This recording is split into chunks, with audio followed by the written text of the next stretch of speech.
Uh, Good morning and welcome to Review of Records, KVEC's Summer Institute training on reviewing due process records. My name is Denny Paul May and I'm joined by Brenda Combs this morning, our Regional Director for Compliance here at KVEC, and we are happy to have you guys here with us today. We're going to take you through the record review document. We're going to give you some impressions from what we've learned from working with corrective action plans in the last few years. And we are going to look at the IEP a little closer. And we're going to look at our IEP coaching tool. And we have a record review annotated document that we're going to use as the backdrop for this training. And we're going to take you through each and every little piece of documentation that's required for a due process file. And we're going to go through the information around the IEP coaching tool that supports that. And so we've got the agenda up there, and we're going to right now, we're going to share the record review annotated document that we've done here at KVEC. And it has a lot of our impressions and a lot of our just experiences that we have.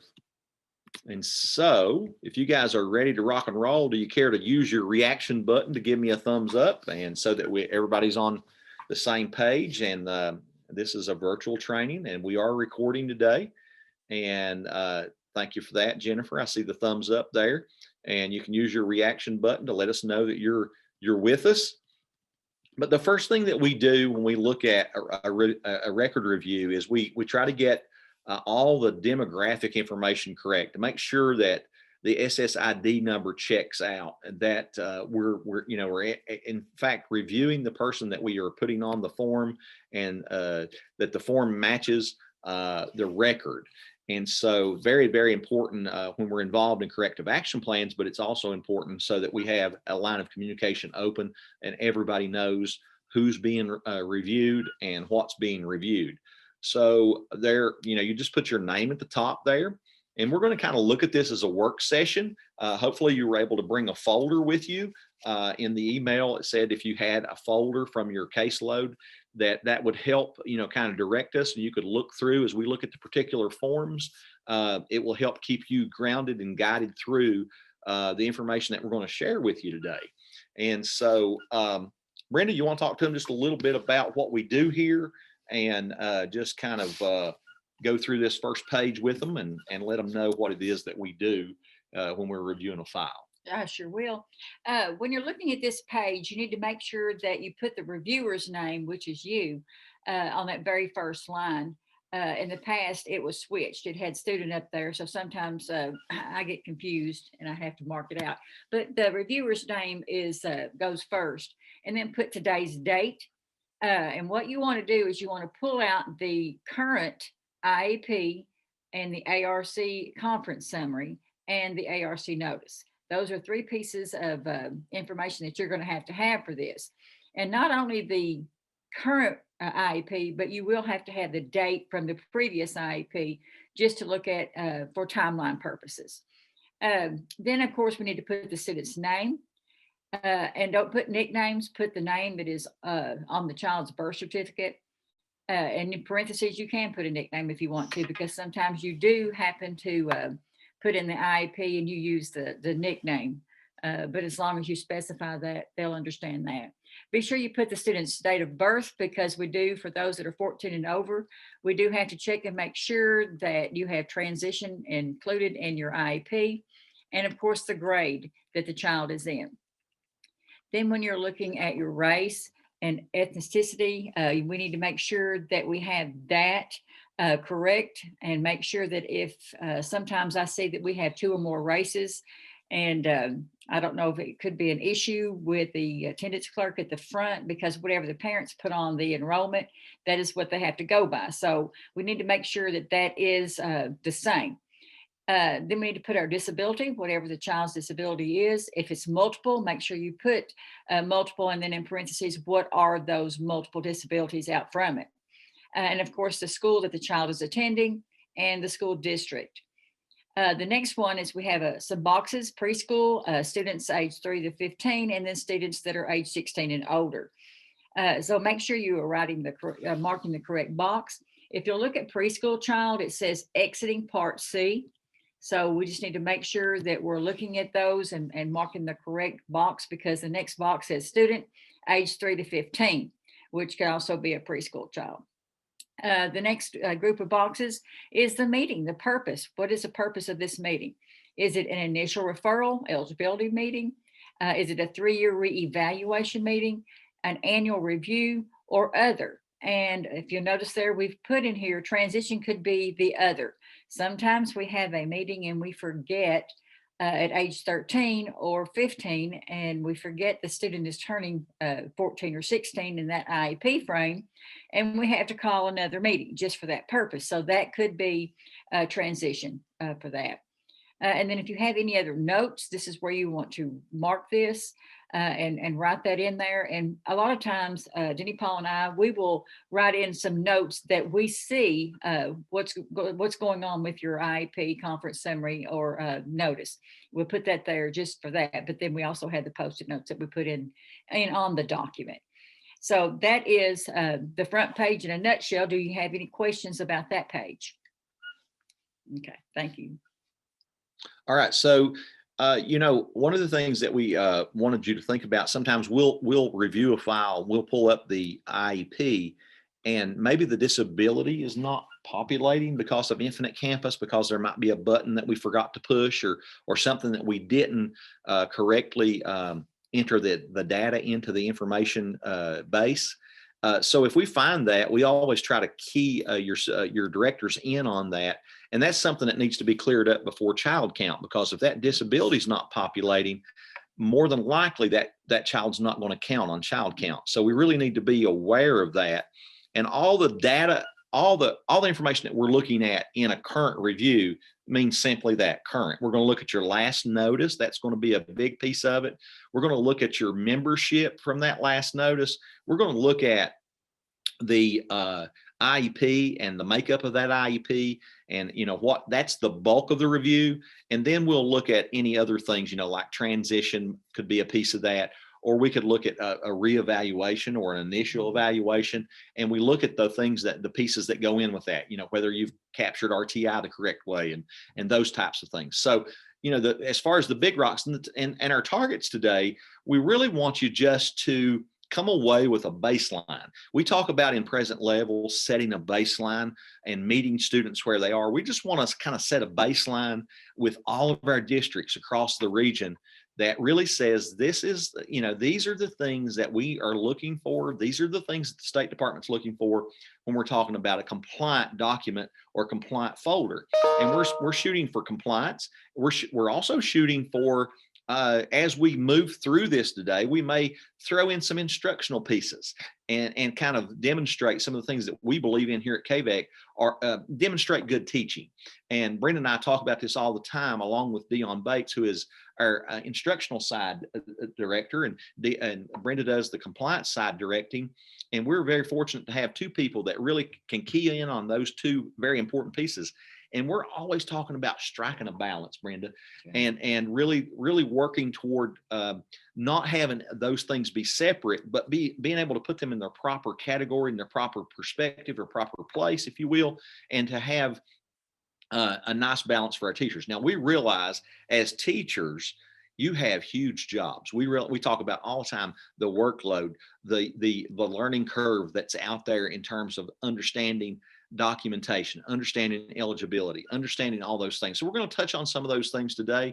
We're going to try to demonstrate good teaching. We're in engagement.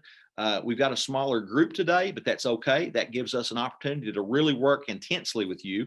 And we're looking forward to just having a great day here. We usually typically, housekeeping kinds of things, we go about 50, 55 minutes. We'll take a break, and we'll do that for a couple of times. And before you know it, it'll be noon, and we'll be headed toward the end of our day.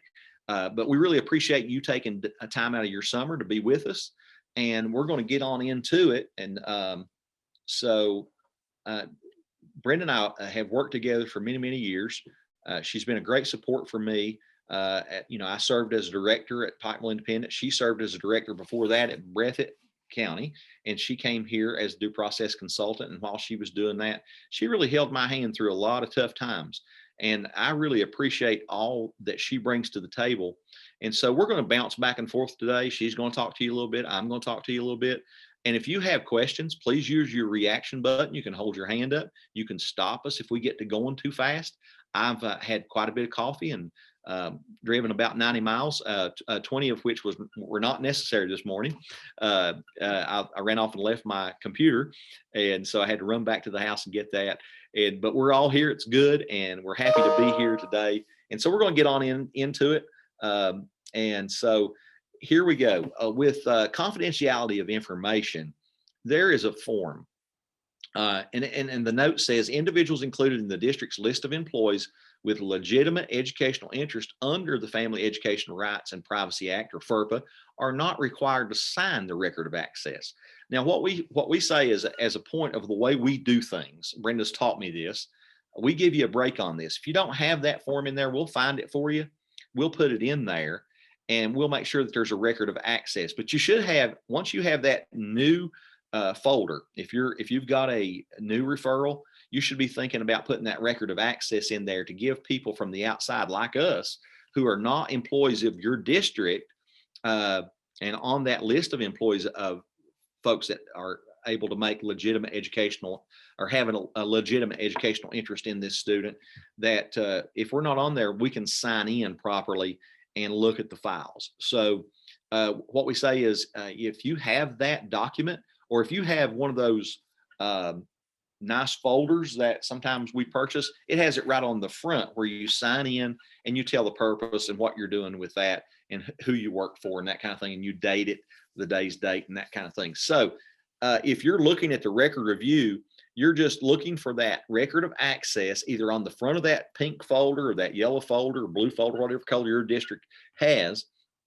And if not, there's a forms and document under, or there's a particular form for this, a record of access that you can pull off and print from Infinite Campus from the forms and documents section and just put that in the file. We just ask, that you put the student's name on there. And when sometimes we like to see the birthday and the identifying information, maybe the SSID number to go along with that. I think there's a place for that on the form, Brenda. Yeah. And so this document can be downloaded, like I said, in the forms, and we've put that annotation on here. So you're going to have this, in your, you've got this at your fingertips now. The red is our impressions. This is something we've worked through that Brenda and Dion have vetted. And we noticed that Dion Bates has joined us, and we're glad to have her here with us as well this morning as we go through this all important section on file documentation. So we'll go on to the next page. And if you're following along, you can just pull out your most recent notice. And I'm going to turn it back over to Brenda and let her get us started on notice here, if she doesn't mind to do that. Mind at all. Okay. Okay, so everybody should have a notice out right now of their ARC meeting. And so what we want to look at first is in your top left-hand corner, there is a date. That is the date that you populated that ARC notice in Infinite Campus. What you want to do is look at that date and the date that you wrote in as you were going to, the date of the meeting that you were going to have, and make sure that there is 7 calendar days, not school days, but calendar days between those 2 dates. Now, there is a stipulation in there. If you'll notice, you've got a little box and it says that the parents waive the 7-day notice. Now, if you mark that box and they've waived that, then you note that you have to put an NA. You just mark NA over there for that particular notice. When you go down into number 5, this is where we have to look to see how many attempts. Now, this is the issue that I'm finding. Only 1 notice is being sent, and we're not getting anything back with the intent of what the parent or guardian is going to do, and there's nothing else there. There's not a log of any second or third attempt. So we have to mark a no if we can't find that documentation. So make sure that in your district, that when you send home that notice, and I would start a month ahead of time, that will give you plenty of time before the meeting, sending these notices out, because you must have 3. And when I'm talking about notices, it doesn't have to be in a letter form. It can also be a telephone call. Sometimes our frisky people will take those out and get those signed for us and bring them back. Some of them are really good to help in that way. So that might be another avenue you can take. So we just need to make sure that we have some kind of documentation. So a week goes by, you send the notice out, a week goes by and there's no response. All right, so then you may want to make a telephone call. So you call, and if you don't get any response, then you may want to send out another letter and make sure that the address, in case the address has changed, you might want to make sure that it's a correct address. But we need to give them the 3 notices for compliant. That is in your policies and procedures. So after those 3 times and you still have no response, and you go ahead and have that meeting. You can have that meeting. Once you have that meeting, then you can mail or send home the documents, or send it by school personnel, frisky, whatever you've marked as a delivery on there. You can go ahead and send that. Then the parents have 10 days. After they receive that, they have those 10 days that they can look at that. And if they see they want to add something, or they think something just isn't right, and they might want some corrections, then they can call you and let you know that. And then you can call a meeting and they can come back to the table and you can revise that. But just make sure that you had the multiple notices, because if you don't, and there's no intent on the notice, then we're looking for other notices. So if not, we have to mark that a no. So just make sure you do that. On number 6, we need to make sure that we have the purpose of the meeting. So just make sure that you're looking at all of those purposes. Make sure you're marking the correct boxes. That is very important, because that is what's leading this meeting. So we need to make sure that we do that. When I look at number 6B, these are for your students that are 8th grade or 14 years of age, whichever comes first. We have to make sure that we're marking the box to discuss the transition or post-secondary discussion in there. So we need to make sure that we had that box marked. So just keep that in mind. And I look at 7, 8, and 9 when I'm doing this at one time, because it's on one line. We have to make sure that we have the time of the meeting. We have to make sure that we have the date of the meeting and where the meeting is going to take place.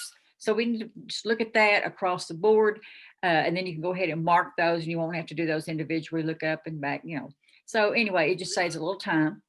Number 10 is very important. We need to make sure that we include all the roles of the participants. So if you have a student that has some related personnel that needs to be there, you need to make sure that you invite them. You need to make sure that they are there in attendance, either by phone or physically there. They need to be there. If not, we have to go through some other things, and we'll talk about that later. Because we actually match those roles to the back, the signatures on the back of the conference summary, just to make sure that they match. If we're talking about roles here, we do not put people's names on that document, on the notice. So we just put the roles. So make sure you do that. Number 10 is just a give me. It's already on there for you, so it's an automatic yes. It's an option for the parents, to have the meeting at some other time or a different way to have the meeting.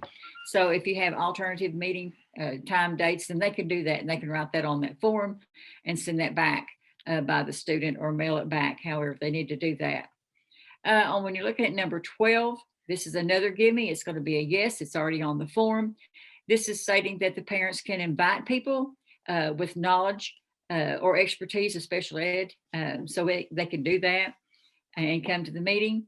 Now, in the past, if a parent brought an attorney we could reschedule so that we would have our attorney there. Now it has changed. So if a parent comes with an attorney, you still have to have that meeting, but be sure that you contact your director beforehand so they can come down or send some type of representative to the meeting to be there. I know that sounds a little bit unfair, but since the parents are already there, it's like, you know, they're there, let's go ahead and have this meeting, so that they want you to have the meeting. Then when you're looking for, at 13, we're looking at students that have transitioned from first steps. So if you need to make sure that you look at the highlighted part there, it says that if the parent requests that the first step service coordinator or another representative of the Part C system you want to invite them, the parents first have to give you consent for an outside agency to be there. And I know that sounds a little crazy because it's like, well, they've been there, but it doesn't matter. They are not affiliated with the school district. Therefore, they have to have that outside agency notice, and the parent has to give you permission for that. So you have to get that from the parent. On number 14, we're talking about transition. So for those that are students that are 8th grade or 14 years and older, we do have to invite the student.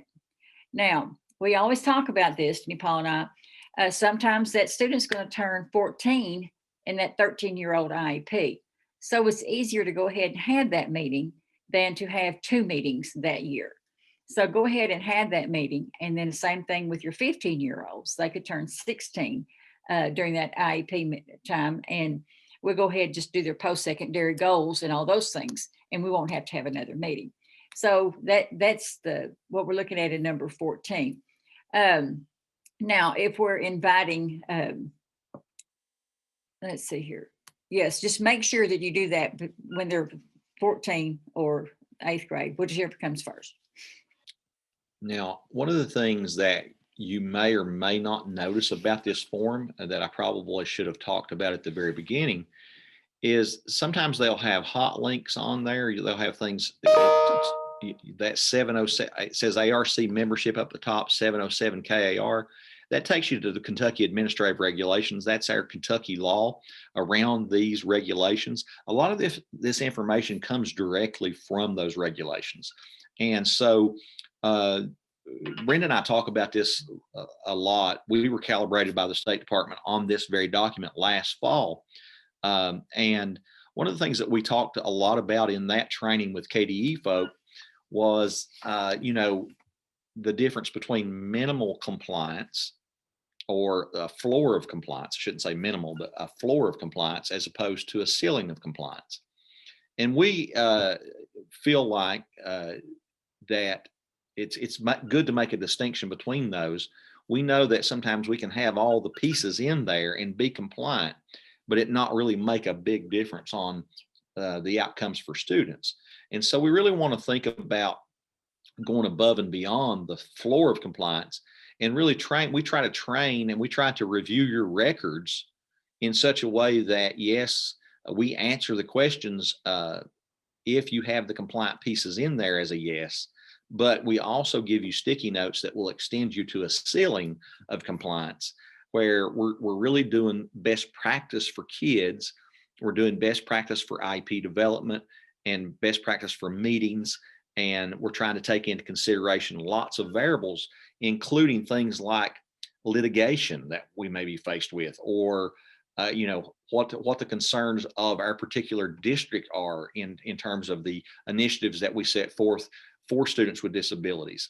So with the KARs, we can go above and beyond what the KARs say, but we can't take away. So we have to make sure that we have a minimum floor of compliance with everything we do. And that's one of the reasons that we say this is one of the most important trainings that we do at KVEC in terms of compliance.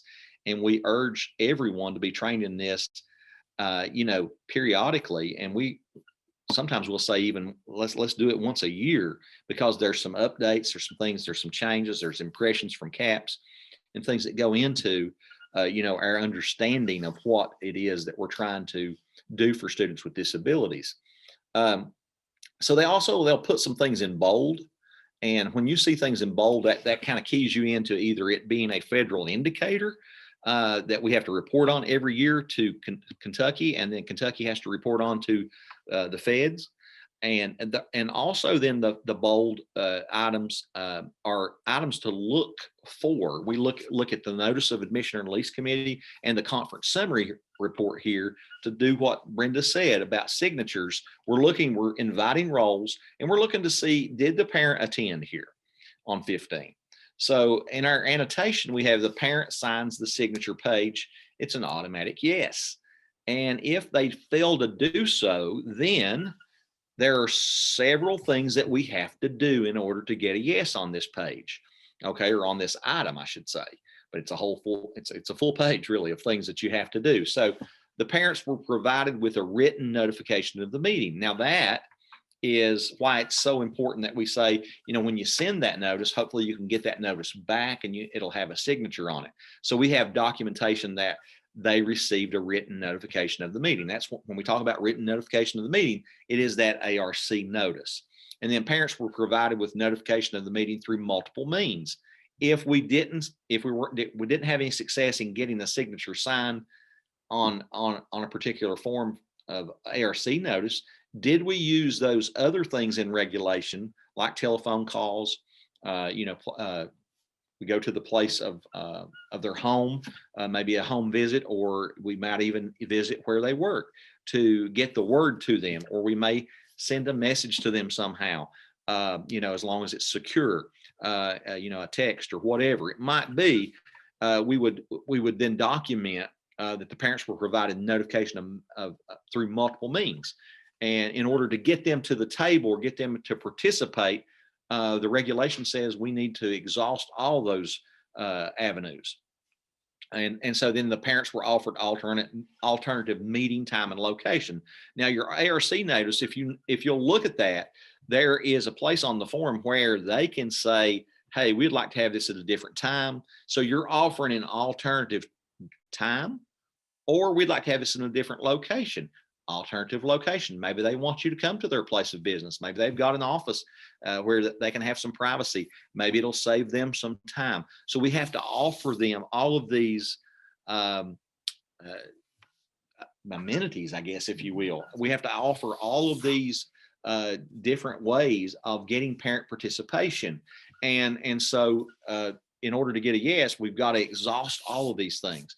And then the parents were given the opportunity for alternate means of participation, either through an informal conference, phone or video conference, an email, a home visit, an initial or reevaluation parent ratings, whatever it is, for an alternate means of participation. How did we get the information that we needed to inform the ARC?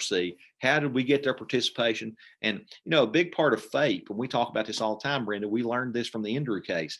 Yeah. A big part of FAPE is delivering the IEP and progress monitoring that IEP. That is the big parts of it that we do, but also it's getting that parent involved in the development of that IEP and having them locked in. I just want you to think about something here for a second. If you have parents helping you and they feel like they've got some ownership of that document, don't you feel like that document's going to go a long way for that kid in terms of closing the gap, something that's taken seriously? When people feel like they have a role and we make them feel like that in an ARC meeting, then certainly it is a situation where there's buy-in.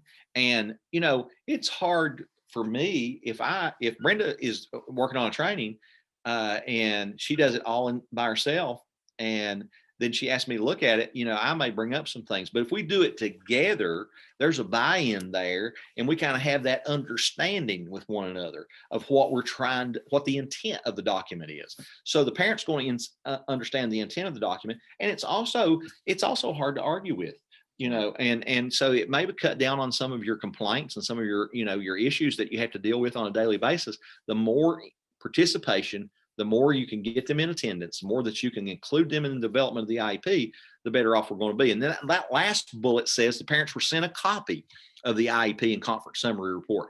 Now you'll notice if you look on your conference summary on the signature page of your conference summary, if you'll follow along, you'll look at that signature page. There's a place, there's a box out there just above the signatures that says parent participated via alternate means. Now, we may have a little bit of a misconception here. If a parent participates via alternate means, it does not alleviate us of the due process requirement of sending the notice. I'm sorry, sending the conference summary and the IEP home. So we have to date it, and we have to report by method how we got that documentation. And I would say, even if they attend via alternate means, if they're in virtual land and we're doing this by Zoom or by Teams meeting or however we're doing it, we need to make sure that we document how we got the due process information, because that is the law. They get a free copy of everything we do as parents of students with disabilities. Free appropriate public education means just that, free. There's no cost to the parent to get that documentation. And we have to take, the district has to take that responsibility and make sure that we're documenting that as well. Yes, we have to put the date in there and the method by which we sent it. And Brenda reminded me to say the date. So and I've got an exclamation point on the annotation there. Due process requires parent to receive the paperwork that we just did in this meeting. And that includes a copy of the IEP. And we just need to cover ourselves there and document how we did it. Even if they attended via alternate means, it does not alleviate us of the need to provide them with the paperwork. Now we notice of admission release committee or conference summary. We're still looking at the makeup of the people that we invited, the roles we invited. Do we see a regular ed teacher signed it? So we check for subject verb agreement here, if you will. We look for the role that's invited on the notice to the signature page to see if that role was fulfilled with a signature. Regular ed, special ed teacher. We're looking at both of those. Look at the signature page and see if those roles match the people that signed. So we need to make sure we fulfill that. Now, to have a properly constituted ARC, you have to have a local education agency representative, LEA representative. That would be your chairperson. And then you would need a special education teacher, and you need a regular ed teacher. Now, the regulation goes a little bit deeper, and it says that the special education teacher needs to have knowledge of the disability that the student has. It doesn't necessarily say that they have to be on your caseload, but in best case scenarios, they're going to be on your caseload and you're going to have them in class because that's the person that can give the best information and provide the information for the ARC. The regular ed teacher has a role to play. That role, and you need to communicate this as the special ed practitioner. The special ed teachers, they're younger, newer. We're seeing a change of the guard, in schools now, seeing a lot younger staffs. As we have new teachers come in, we need to inform them of what their role and responsibility is to the ARC. We need to let them know what's in the IEP. We need to make sure that they acknowledge that they've read through the IEP. We provide them the means by which they can access that through the Infinite Campus. And we also then say, hey, your role in this whole deal is to know what's in the standards for a similar age peer. And so if you've got an 11-year-old kid that you're working on an IEP in an ARC meeting, that teacher needs to be at that level and to be able to inform the ARC on what the expectation is for performance academically and functionally in regards to that student out of the standards and also out of the social emotional documents and things of that nature. We have to know what a typical similar age peer, the expected performance is, in order to establish the need for specially designed instruction, because there's an adverse effect on educational performance. And so as we move on down, we see there's some notes here. And I want you to always pay attention to the bulleted items. If the student receives speech only, the speech teacher serves as the special ed teacher.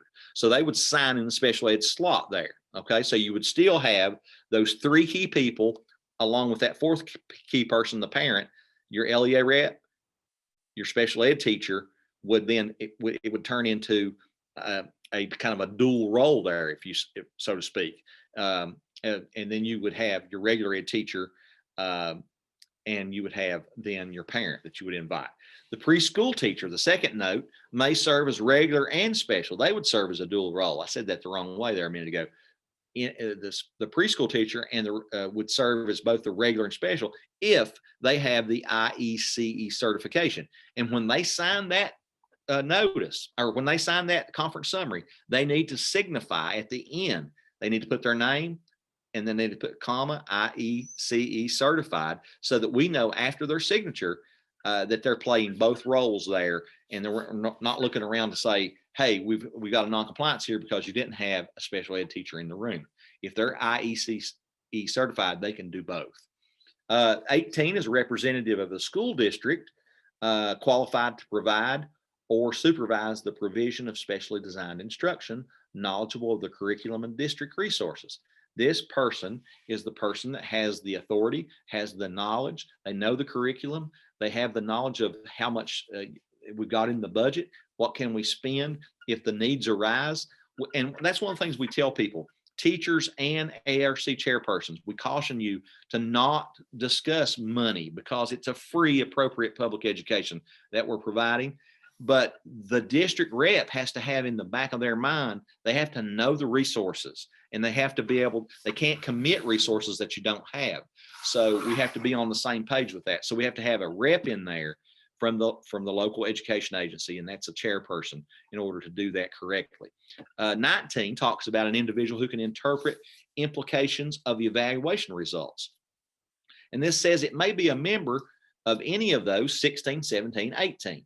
Okay, so it could be an LEA rep, it could be a special ed, or it could be a regular ed teacher that goes through the psychological and looks at the implications of the evaluations on that student. It could be that the regular ed teacher is talking to you about the state and district wide testing that they do. It could be the MAP testing. They could be explaining the results of that, or they could be looking at how the student did on the state test, on the KPREP.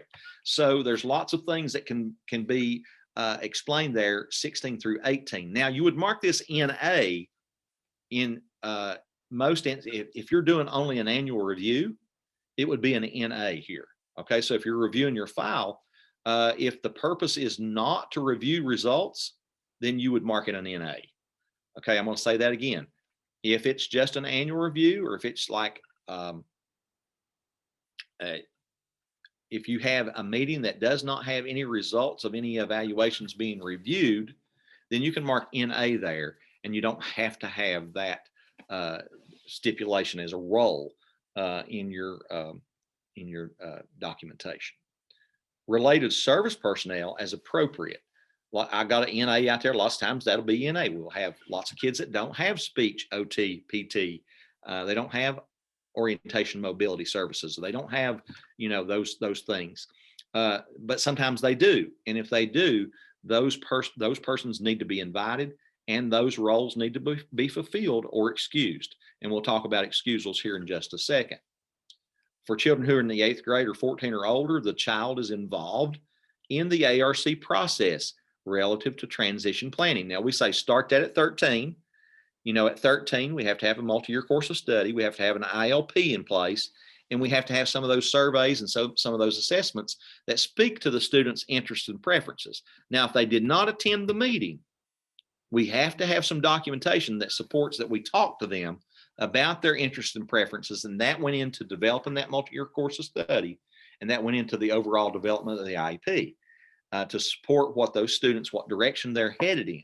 So they either attend, we give a yes, we check that yes, and that number 21 would be a yes if they attend the meeting and you discuss those things. So we're looking at twofold or a two-pronged piece there. If they did not attend, then we're looking for a blurb in your conference summary that discusses those preferences and interests and where that information came from. And in fact, that we've included that in the development of the IEP and the programs that we're providing for the student. Now, 22, if a member of the ARC is dismissed from attending the ARC meeting in whole or in part, the parent and the district agree to a dismissal in writing. And look at the bold, prior to the meeting. The statement must be dated prior to the meeting and signed by the parent and the district rep. So what we're talking about here is members being dismissed from the meeting. We realize sometimes that this particularly happens when we're talking about maybe OTs and PTs and speech folk.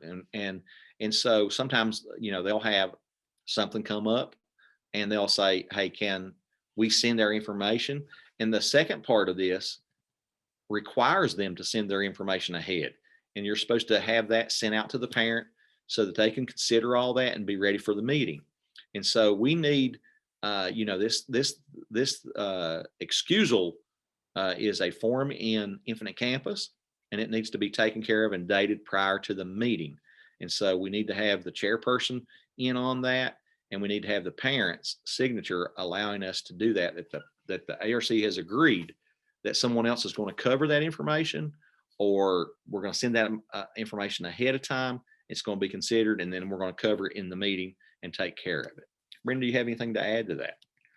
No, I don't think I do. The big part here is making sure that you send that notice prior to the meeting, because the day of, you can't do that. It has to be the day before the meeting, or longer. Right. So please note that all this documentation with the excusal consent from the parent and the input from the excused practitioner must be dated prior to the meeting. And so that's so important. And, we know that there are times when this really becomes a little bit of an issue, and we lay out scenarios from time to time about, there might be a timeline running thin. We might be on day 59 of a referral, and all of a sudden the speech teacher's baby gets sick, calls in on the morning of. You just have to consult with your director as to how to handle that. We know what's right. We know that the parent, by due process of law, is supposed to have that information, be able to consider that information ahead of time and agree to an excusal ahead of time. And so that would be at least one day prior to, as Brenda said. And remember, if you're having a meeting, and that's the reason why we put roles, and you have speech therapy or OT-PT of your own in your district, and you don't contract them, then you can also pull another PT, OT, or speech person, and they can go over that. It doesn't have to be that specific one, same as your special ed teacher, same as your regular ed teacher. And it could be your LEA rep. I mean, it could be the guidance counselor going to do it, and then next thing the principal has to do it. So it's the role that you're looking at. It's not a particular person. Okay, so we'll forge ahead here on through, and we're looking at pulling out our conference summary right now, and just kind of looking at the conference summary. We'll go through this page, and we'll be approaching our 50-10. We like to do things on 50 minutes and 10 minutes. We'll be approaching our 50-minute mark here as we get through this, but we'll get through this page at least down to 29, and we'll take a break and give you an opportunity to stretch your legs or get you a cup of coffee or whatever it is you might need to do to take care of yourself, because we want you to take care of yourself today, as we want this to be an open work session. We want you to ask questions if you need to ask questions and all that kind of good stuff. So as we look at the top here, there's some notes. If relevant discussion occurs in the ARC meeting that is not reflected in any section of the conference summary report, that discussion must be documented in the conference summary minutes. And I'll point you to number 27, where it talks about other options and reasons those options were considered, and a description of other factors related to the LEA's proposal or refusal to do something in that meeting. We need to capture everything that comes to the table. We need, as chairpersons and as practitioners, we need to keep the purpose of the meeting being the driving force behind the meeting. We don't need a lot of fluff in our meetings, but we certainly need to listen to what parents have to say. We have to document what they have to say. If we have dissenting opinions, we have to document what those dissenting opinions say. And we'll talk about that in a little bit. But right now, I just wanted you to realize that we need to be, a meeting recorder needs to be in place, and we need to be capturing everything that's being said in that meeting. And sometimes that gets difficult. If you're thinking about, maybe I've got a loose end on the IEP. Maybe I was late to get in here today. I'm flying a little bit by the seat of my pants. Sometimes it's hard to catch everything. So you just got to slow down and say, hey, let's take our time here, and let's make sure that we capture all the documentation and get all the big rocks and all the big pieces of discussion captured, because you don't want those things to go undocumented and then have the parent come back and say, well, we talked about that, but it's not in the documentation. We've got a problem. And so information that is not included on the evaluation plan is listed as other. So if you have a parent bring in an evaluation piece that you wasn't expecting or you hadn't included on the purpose, or also the planning form for evaluation, then you would, you would include that under the other category as well. If an evaluation or reevaluation was conducted, the relevant descriptions must be marked. And we're going to talk about that in a little bit. So pull out that conference summary. For any annual review, we need to know for sure that you must mark student progress in achieving IEP goals on that first page as one of the pieces of consideration. What you considered, you always have to consider student progress. You include that student progress in your present levels. You include a little bit of discussion in your conference summary of that progress. Have they met the goals? Have they not met the goals? Are we continuing the goals? Are we writing new goals? That kind of discussion needs to be happening every time you do an annual review. And so when we look at the document itself, if you'll pull out the conference summary, you'll notice that on number 24, it says a description of each evaluation, procedure, test, record, or report used as a basis for the proposed action, including boxes are checked for each evaluation, procedure, test, record, or report the district uses as a basis for the proposed or refused action. That includes students' progress in achieving IEP goals, as well as any other documentation or any other testing that you use, any other behavioral observation that you use, you would mark. And then the Infinite Campus, if it's working correctly, it spits out at the end of the document, at the end of the conference summary, you'll find descriptions of the test and records, so that the parents have a description of those tests and records and all those things that you, each evaluation, procedure, test, record, or report that you use. And so it says if an evaluation or reevaluation was conducted, the relevant descriptions must be marked. So you must mark it. And then I've even seen districts that require their practitioners to go to that last page and say, hey, here's the one we're talking about. This is the Vineland. This is the adaptive behavior scale. This is what this means. Here's the cognitive piece. Here's the WISC.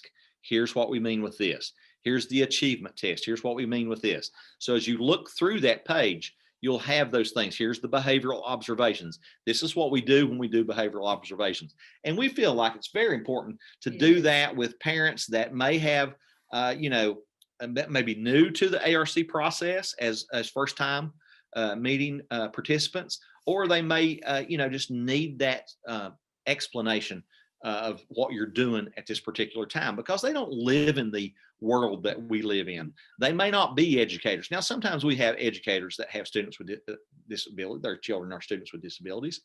And that's, they may have a little bit better understanding of those tools, but we need to make sure by due process of law, we're supposed to do this so that people have an understanding. Consent is informed, testing is understood, IEP development's understood, and all the things that we use to make the decisions are understood to the best of our ability. The parent rights coming up here down at the bottom of the page. We ask that question, do you understand what's included in those rights? And we try to get those parents to say to us, hey, go back and go over this, or yes, we understand everything in our rights and we can move on. Now, a 25 is taken care of by form. If you look at the second page of your conference summary, it's typically the second page. You'll have a conference summary form there that down the left-hand side of the column there, it's already pre-printed for you from Infinite Campus what those placement option decisions are. You got full-time, regular ed, that kind of thing. And then you got always consider that first, and you document that in your conference summary.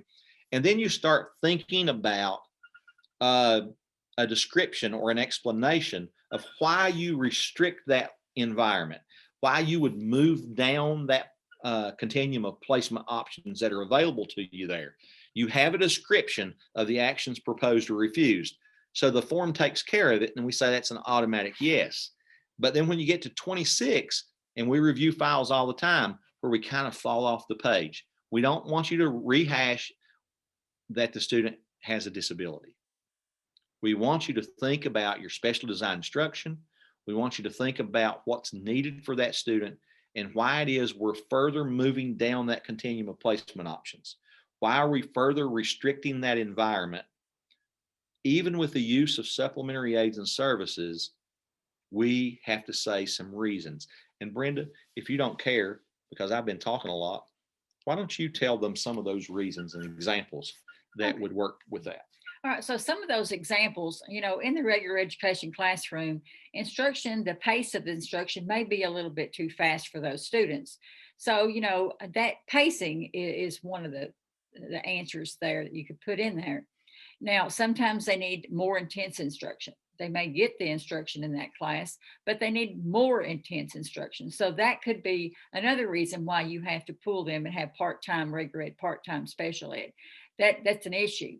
Then we may have to have repetition of skills or practices or anything of that nature. These students may need more explicit instruction, more direct instruction because of their cognitive disabilities. There's all kinds of different ideas that you can put in there to go for that student. And we created a document years ago, and I updated it a couple years ago and sent it out to the directors. And if you don't have that document, you need to talk to your director, and they can forward you that document. And you can look at that because it's got for different disabilities, it's got speech, it has behavior, it has all those in there. Because sometimes we may have to have a structured place for a student, those types of things. So look at that document. And if, like I said, if you don't have that, make sure that you talk with your director and they can send that to you. And if it's a new director, we can send the document to the director. And so, just really thinking about specially designed instruction and how that changes, the need for specially designed instruction is a piece of eligibility, right, Yes, Brenda? it is. And, the adverse effect, we're not, we're different. Our performance level is significantly below a similar age peer of expected Yes. performance. And so we're looking at the things that we're doing differently for these students. And sometimes that requires maybe a more restricted environment, maybe a small group, maybe even a pull out to a resource. They may be distracted, whatever it is, but we're really tying that in. The reasons why, that description, that explanation is why we are doing this. Why are we doing this? And that's what we're looking for. And we see it all the time where people just rehash and say, due to the student's disability, the ARC decided this is the least restrictive environment. Yes. And that's really not what we're looking That's for because not. we already know that. We right? already know that. Yeah. So now, so 27, 28, we've kind of already covered. It's usually in the NA, but sometimes we're looking for, that additional testing that the parents brought in. Maybe they brought up another discussion and those other factors need to be considered and we discuss it. So we find those in the conference summary and we do read those conference summaries. We read them with a fine tooth comb and she's much better. Brenda's much better at looking at those details in those conference summaries and reviews those and gives you, some feedback on those. But the other piece of this, and we're going to go to a break here, is the statement that the parents have protection under Part B, the procedural safeguards notice. That terminology we sometimes just refer to as parent rights. Okay, but that's really the name of it. It's the procedural safeguards notice. So they're being notified each year, and the law says they have to be notified at least annually with the entire document. 32 pages. They do not have the right in the law to reject that. As a parent, if they're making education decisions for that student, as a parent, they are bound by law to take consideration of those and to at least take that once a year and listen to an explanation of that, and then to let you know if they understand or have misconceptions and have things that they need to clear up. So you see down there's some boxes that tell you and key you into when those parents have to have a copy of that 32-page document that's so thick. We don't just give them a reduced or a revised or a abridged version. I'm trying to get that word out. Abridged version, and not a condensed version of it. We can go over that. We can condense it. We can make it make sense for them. We can put it in layman's terms. We can do all that, but we need to ask the question, did you receive your rights and do you understand those rights? And then the parent affirmatively says yes. or you have some discussion there, and you capture all that in your conference summary. And that's the correct way to do it. Don't put statements in your conference summary that say the parent waived the rights or waived the reading of the rights, or the parent waived their, ability to, or their right to receive the rights, I guess would be a way of putting it. There's some other times in regulation that says you have to give them the parent rights. So be aware of those upon initial referral, or if the parent requests for an evaluation, you give them the rights. That's before the student becomes a student with a disability. We're considering it's a new referral, right? And in accordance with discipline procedures, change in placement. If we have a student that goes beyond the 10 days that's allowed, and they hit that 11th day removal, we give them parent rights, and we do a manifestation. And they're, that's some of those things that we say, you know what, call your director, make sure they're involved in that process. That's a little more technical in nature. The manifestation review is a little more technical in nature, where we're looking to see, did the disability cause the behaviors that cause the suspensions and that kind of thing. So, and we're looking at, some of the ABCs of behavior, and I'm not a behavior specialist, but that's the kinds of things that we're talking about there. Upon parent request, anytime they ask for it, you better give them. They have the right to ask for it and get it anytime they ask for it. Upon receipt of the first state written complaint, if a director receives notice from the State Department that a parent has filed a written complaint with the State Department due to something going on with that child's record, or the implementation of the IEP, or whatever it might be, then we send them parent rights. Upon receipt of the first filing of a due process hearing. So that's something your director should know, and that's something we go over in ARC chairperson training with them. And so it's very important that we know that as teachers as well, so that we make sure that we remind our folks of those times when parents have the right to receive their rights. And so we're going to take just about a 10-minute break here. It's 10:14. So we've actually been going about 54 minutes because we started about 9:15. So we're going to take about a 15-minute break here. We'll come back with you around 10:30. Go to the restroom. The break next time may not be as long. Go do what you need to do. Get your cup of coffee, take care of yourself, make the phone call, answer the email, do what you need to do. And we'll be back with you at the bottom of the hour here at 10:30. And we'll go on with this. And looking forward, we're going to do some interaction with you. We're going to do some engagement things, and we'll have some discussion so that it's not just talking heads for you as we move through the rest of the day. So looking forward to it, and we'll see you at 10:30. Thank you so much. That looks at preschool for just a second. And Brenda's going to talk to you about preschool and what to look in regards to preschool documentation. Now, the one thing that I can tell you with the State Department, they've made us aware that the 60-day time, or the timeline for transitioning students from 2 to 3 is going to be so highlighted this year. So you're going to have to be really careful to make sure that we've got the meetings in place from first steps to our preschools, and make sure that those IEPs are in place by the 3rd birthday. So Brenda's going to talk to you a little bit about this. We won't spend a lot of time on this, but she's going to talk you through this. Okay, so if you don't know what IFSP stands for, it's Individual Family Service Plan. And that is written while they were in first steps. That is the document that they use for the kids to receive their goals. So just want to let you know what that meant in case you didn't know what that meant. And when you're looking at number 30, you're looking at, it says, for preschoolers transitioning from Part C, which is first steps, a district representative participated in the transition conference that was arranged by first steps. So it's not arranged by your school district, it's arranged by first steps. But we do have to have a representative there because they're going to be coming into your district. So that is what we're looking at here. So it says this is the first steps transition meeting that must occur at least 3 months prior to the child's 3rd birthday. So you have to make sure that happens as well. But again, this is on first step. So they have to make sure that happens. And if it doesn't, they have to do certain things. So like it said, it's not a district meeting. It's the first steps meeting, and it is usually taking place in the child's home, because at that time they're not in first, they're not in there. So on 31A, this is for preschoolers transition from Part C to Part B, which is actually their school district, your public school district, when you hear Part B. The IFSP was considered in developing that IEP.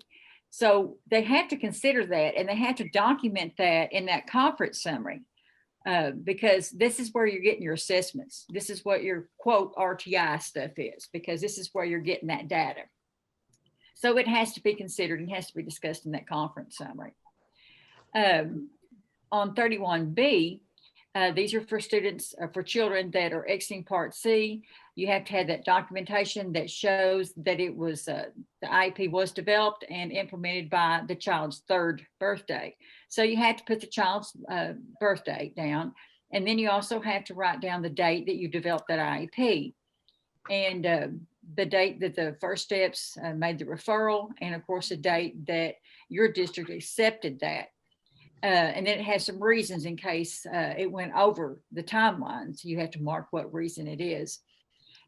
So, it's important that we get this done in a timely manner, because like they told Denny Paul when he was at the KVEC conference, they're going to start writing caps. So we need to make sure that this is done in a timely manner.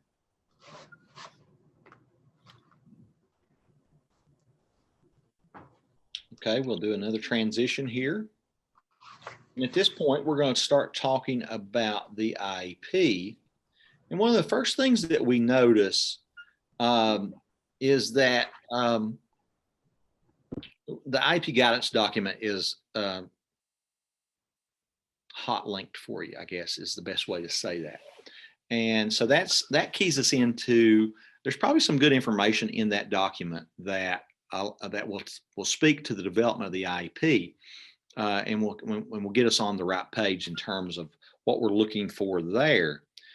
One of the first things that we do when we review files, though, is we're looking to see, can we give a yes for the IEP being in timeline?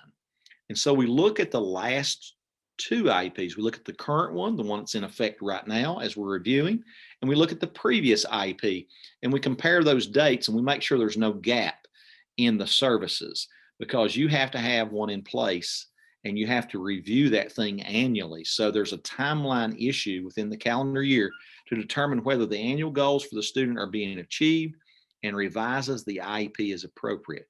Now, the way that number 32 is written, the ARC conducts a review of the IEP annually to determine whether the annual goals for the student are being achieved. So that has to be the basis of some of your documentation in your conference summary.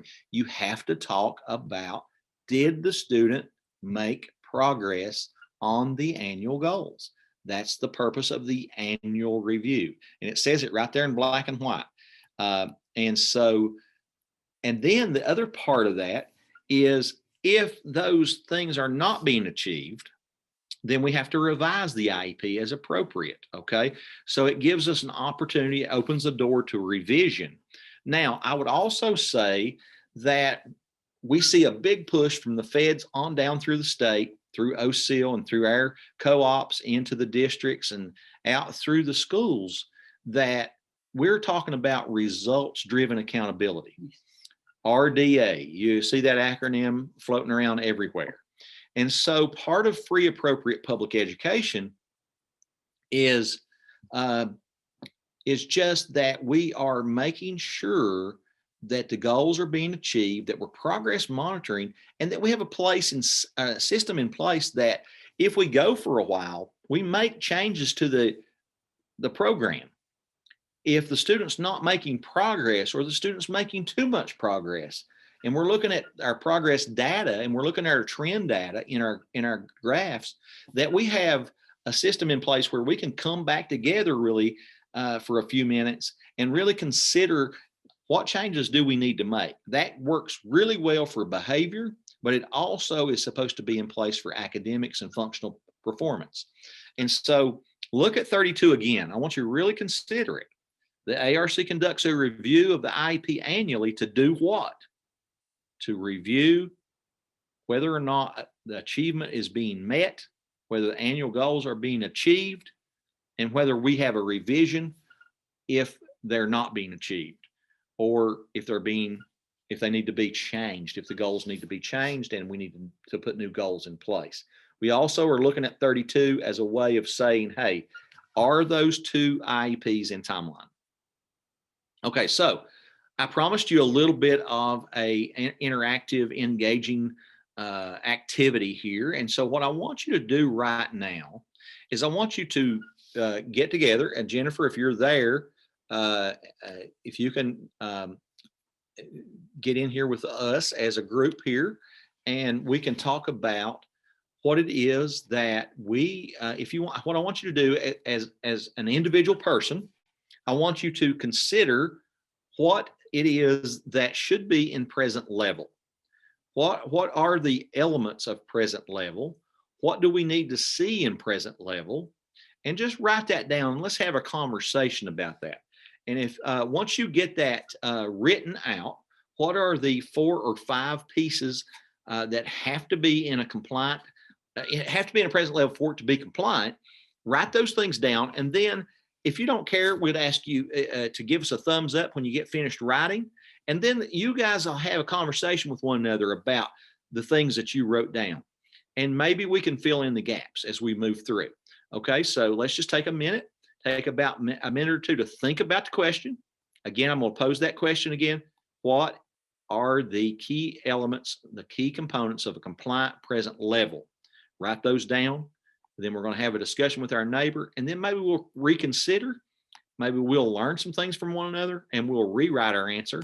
And then we'll have a discussion with all of us that says what it is that we are, or what the record says that we have to have.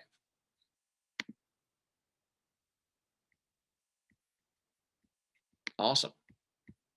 So as we can see, Jennifer put in her areas on the chat, and that's perfectly okay. So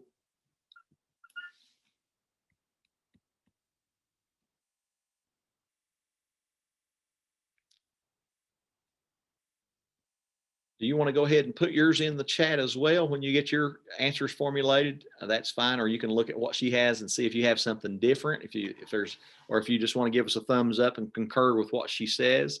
Source of evidence. Yeah, source of evidence. Thank you, Ms. Barnett. We appreciate that very much. And I have basically the same thing because I've got strengths, needs, and then we determine baseline data, impact on educational performance. Perfect. That's perfect. We appreciate your all's interaction with us on that. Sometimes that area of concern, we use needs, we use weakness. It's probably not appropriate now that I think the State Department kind of frowns on that word, but needs are area of concern. And then, just considering in an overall sense, performance, classroom performance, state testing performance, maybe map testing performance. Maybe we're looking at, some screening information if it's a referral. Maybe we're looking at performance from the Vineland, whatever it might be that we're working together on. But we paint a picture in that present level of that student's performance right now. And so, putting those big pieces in there from your assessment data really helps put us in a ballpark and kind of gives us an idea about where that student might be having some issues. It might speak to how far, how large the gap is between what's expected performance for that kid of that age and where they actually are. So we really look at that performance data. And so we talk about strengths, and as we move down here, we talk about Well, let's just look at item 33. Let's just consider it. Let's all just read through 33 and I'll read it for you. The student's present levels of academic achievement and functional performance, present levels, including how the disability affects involvement and progress in the general curriculum, or for preschool participation in appropriate activities, because they have a little bit different standards. Those are all based on development. There's 5 areas of development. So a little bit different for preschool. So we're looking for each area to see, did we have designated strengths?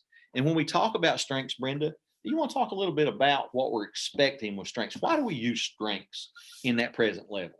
Well, number one, the reason why we would use those strengths is, parents often hear negative, all the negative things. And, it's good to hear that their child does have strengths. I'm sure they are aware that their kid does have strengths. So we do want to put those strengths in there to make sure that we're not overbearing with all these other concerns. Then another reason why we put strengths in there is we need to know what the child can do. So we need to know where we have to start with our goals. So we need to know where to start. That's one reason why we have our strengths. And looking at like academics, we have our academic testing that we can look at when we're doing initials, when we're looking at re-evals. But then when you're looking for strengths for those students that are not initial and not re-evals, we're looking at our progress monitoring. We're looking to see what they are doing good at. We're looking at those goals that they did last year to see where they are, see if they progressed, see if they've regressed. So, there's certain things we have to do if both of those happens. But anyway, that's one reason why we had those strengths, or 2 reasons why we had those strengths. And that the next area, and that's a great answer, Brenda. It just kind of helps frame, if we know what kids do well, we can really frame our instruction around what they do well. We want to have some success. Kids they need to have some success. They need to feel good about themselves. Parents need to hear good things. I had a situation one time where a person told me in a district, we don't make up things about kids. So we don't do strengths, but it's a requirement. Okay. It's a requirement. It's in regulation. We talk about the student's strengths, and it's around skills. It's around the skills that are needed to make progress in the general curriculum, to be able to be educated. So we need to think about all those things. And it's okay to also include some of those strengths that may speak to personality, or they may speak to their friendliness. Those are all okay as the total picture, but it's not okay just to have that. We need to have strengths around skills. We need to have strengths around progress data, and we need to really think deeply about how that's framing what we do as we determine what the goals are going to be, and we determine what the specially designed instruction is going to look like. So if we know that a student has a strength in fluency, then we know that maybe it's another area of comprehension that we need to work on if they're having trouble with overall comprehension. Maybe it's picking out supporting details. Maybe it's inferencing. So we have to key in on some things they do well. And then we also identify areas of concern or need, supported by data, it says, supported by data. So Brenda, we hear this said all the time. And when we were being calibrated by the State Department, one of the things they talked about was seeing what? Numbers. Right? Mm-hmm. Yeah. So talk to them a little bit about the need for discrete skills and what that all means. Okay, so you have an IEP and your goal is to do a certain task, and we take data on that. We do progress monitoring, whatever your goal says. If you're going to collect it weekly or twice a month, or however you're going to do that. Remember, we don't use the word bi-weekly or bi-monthly because the definition of that could be 2 different things. So KDE doesn't want us to use those words. But the discrete skills, all right, while we're taking that data, we're turning it into percentages. Some kind of quantitative numbers is what they're looking at. So when KDE does look at your IEPs, they skim and scam, and they look and see if they find numbers. And if they don't see that, they're going to mark that a no. So we want to make sure that we are doing those and putting them in percentages or other quantitative measures so that they can see that. So that's one reason why we're doing that. Hey, Brenda, what should we use instead of bi-monthly? Twice a month, every other week. Twice a month, okay. Thank you. You're welcome, sweetie. Yeah, that's a great question. And please ask your questions. We don't care to pause and just slow down and talk about these things. So please, anytime you have a question, that's great. We like the back and forth. It's much better. And we appreciate your answers that you provided us. So I was about to say something and it's kind of escaped me now. Oh, I know what it was. When you're thinking about making your statements around those discrete skills, there's some action involved in that most of the time. Okay. So in our Iep coaching tool that we've done as a companion document to the Iep Guidance Document, we're going to show you a little piece of that here in just a second. We have linked Bloom's taxonomy list of measurable verbs. And so what you need to think about is, can we see, can we hear, can we count, can we time the action that we're putting in the goal? Okay. So when we're talking about behavior, is the behavior measurable? Can we see it? Can we hear it? Can we count it? Can we time it? And when we think about that, then we can turn it into numbers, Brenda. Right. We have a quantifiable way of expressing that. And then from that link in the present level, we can say, okay, if the kid is on their instructional level, let's say their instructional level has been identified as 4th grade, but they're in the 6th grade. And at the 4th grade instructional level, they can read 75 words per minute. Let's say, I'm just throwing that out. And we know that the 4th grade benchmark is much higher than that. So we figure out how much we can move them in a year, and we set a goal, and that 75 words per minute then leads to a 95 words per minute or 105 words per minute in our goal for the year over in our annual goal that we write. So we see that thread from that quantifiable data around that strength, or I'm sorry, around that need and around that statement. So we use measurable verbs, we use measurable statements, and we put numbers with those statements that lead to measurable, quantifiable goals that we can really do progress monitoring on. So what we're saying here, don't make it hard on yourself. Set yourself up to be able to easily progress monitor. It's going to make a difference. If you increase the amount of words they read per minute at their instructional level, that's going to make a difference. Pick out goals, pick out skills that are going to make a difference to move that child. And also consider that it's not the entire curriculum for the kid. It's not intended to be that. It's only to be a vehicle in which we look to close gaps around those skill deficits, around those functional performance deficits, particularly at the elementary level. If we're working at the elementary level, we're wanting to close those gaps. So we wanted to say that, and I think right now is a good time for us just to break in the action here for a second. I'm going to go back to our document here. Now, just talking about this document, everything that's blue is hot linked, okay? And we've got the record review document on there, but we also have the IEP coaching tool. Now, let me just pull this up for you here real quick. And let me see if I can get a view that you can see. Let me know if you can see this well, and we can at least do the present level piece on it because we're gonna get back to the record review. But I want to. Okay, good. Thank you. I see that yes there. So what we've done here, I'm going to go on down to academic performance because that's the one that we work a lot with as teachers. Thank you, Jennifer. I appreciate that thumbs up. That lets me know that you can see it. But what we did up here, let me go back up. I don't mean to make you dizzy, but right, what we thought, and this was really a joint effort of all of us here at KVEC, on our special ed staff, but particularly Brenda, myself, and Dion worked on this document a lot.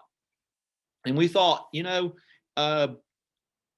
what can we do for teachers? What can we do to condense the information? What can we put at their fingertips? And what can we put right on the document so that it makes sense? We know where to document this, okay? So it's kind of a graphic organizer, if you will. It's almost a scaffold for new teachers that allow, and we talk about scaffolding a lot, structured notes, graphic organizers. Those are scaffolds for our students, but we also can use scaffolds in our own world, right? We can use scaffold things that remind us, mnemonic devices. And so we put this idea together and we said, you know what, let's take the information and let's streamline the information. Let's make some hot links. Let's put some right at the fingertips of the teacher so that they will use the Iep Guidance Document. So this is a companion tool to the Iep Guidance Document. We're very proud of it. We've spent a lot of time. It's still in the revision form. We're not ready to release it to the world yet, but we share it with our teachers because it does have some good things in it. Now, just like an IEP, if you go in and you go through this with a fine-tooth comb, you're going to find some things that maybe we had a broken link or we had a typo or whatever. You're going to find some issues with it maybe. But the gist of it is the big pieces, the big chunks are there. And a lot of this is the work of Brenda, who has so many years of experience. Between the two of us, we're working on about 4 decades apiece here. I have like 33 years of experience and Brenda has a few more than I, although you can't tell by looking at age, isn't he? you can't tell by looking at us, right? Brenda looks much younger than I do. So, but anyway, we tried to do something for the teachers, and Dion had a hand in this. It's kind of her vision to put this thing together. How can we make this work? And so Brenda and I jumped into it, and all last year, while things were kind of slow with, it wasn't slow here. We were just working away, trying to put these things together. But one of the things that we did up here, getting back to the meat of this, to tell you why we did it, we wanted to set that in form a little bit for you. But up here, considerations for marking commensurate with similar age peers. In the gray section up here, we say, if you check the box, the student is commensurate, right? Or it's not an area of concern at this time, right? The wording changes a little bit depending on which present level you're looking at. But if you check the box, it's okay to put some anecdotal information in there to give a clear picture of the student. What it's not okay to do is to not mark the box and just put anecdotal information in there. Because if you don't mark the box, you're required by the State Department to put strengths, concerns, adverse effect, and baseline data and testing scores and supporting classroom performance and all that to give the clear picture. So if you don't mark the box and you don't put all the nuts and bolts in there that need to go that are required that you all already knew, then we've got a problem. So we wanted to first tell our teachers, hey, consider this first. If you mark it commensurate, you can put that the student wears eyeglasses. You can put that they need to have medicine in the proper place. You can put some of those special situations that we need to know. Maybe they have an allergy or something that we need to know about that student, because the IEP not only has to be for our district, but it has to be for all districts. If the kid up and moves in the fly of the night, and we have to send that IEP document on, we want that stranger that picks it up to be able to make sense of it. So we put all the information in there, but we capture that in such a way that the State Department knows, hey, this is anecdotal information. We don't really have a concern here. These things mitigate the problems that this student has, but the practitioner needs to know about it, right? And so then over in the left-hand column, we'll go back down to academic performance. We see that we just kind of put a little checklist there. And it's a reminder, hey, we've got to talk about strengths. We even like to see you bold that word strengths, and under that talk about his strengths in regards to that present level. And so we talked about, some of the information that might go in there. We put some key pieces of things to remind you where to look, where to get this information. How do we do this? And so it was that's just the way we set it up.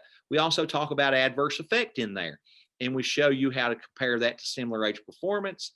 You see how we've got strengths, we've got needs, we've got data baseline. We could even add to this and put student performance data if we could make that a column, and we've got adverse effect there. Now, if you notice, we also have a filtering process, blue right here. If you click on that filtering process, it'll take you to a Google form. It'll pop up here in just a second. And it takes you through the filtering process. And when we talk about the filtering process, we're talking about looking at the overall testing, the overall classroom data, the integrated report, the RTI, the screening.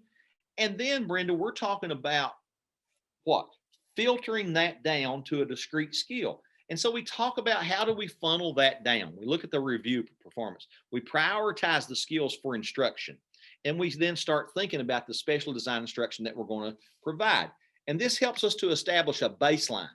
We identify a tool that will measure the skill deficit. We make sure that we have a verb in our goal that's going to be measurable. We must include numbers in the baseline to quantify the results. Now, if we go back to that, if we go back to the coaching tool, sorry about that. I have it pulled up somewhere, but I can't see it. Okay, so it'll take just a minute for it to come back up. If we go back to this and we say, how do we do baseline? We got a brand new teacher. How do we do baseline? I don't know how to get baseline. I don't have probes. I don't have any progress data because the teacher before me didn't do any progress data. What do I do? What do I do? Right? This is what the teacher says. And Brenda, just talk to them about this baseline thing here a little bit. Okay. And because I've been talking too much. I forget. Yeah, I talk too much. Dion and I run a race to see who can talk the most at KVEC. I agree with that. Yeah. So anyway, here is establishing the baseline. We got that hot linked in here for you. It's hot linked in there. So if you need that, go ahead and click in that. That's one reason why I really like this, the way it's made. And that's Dion's. That's Dion. She did this. Yes. She put our thoughts in this document. In this form, right? So we really appreciate her.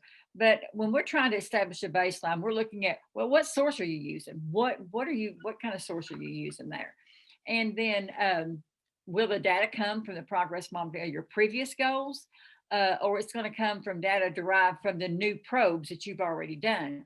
So just as Denny Paul said, if for some reason you come in and you have your children and you're like, oh my, this child don't have any progress monitoring from last year, what am I to do?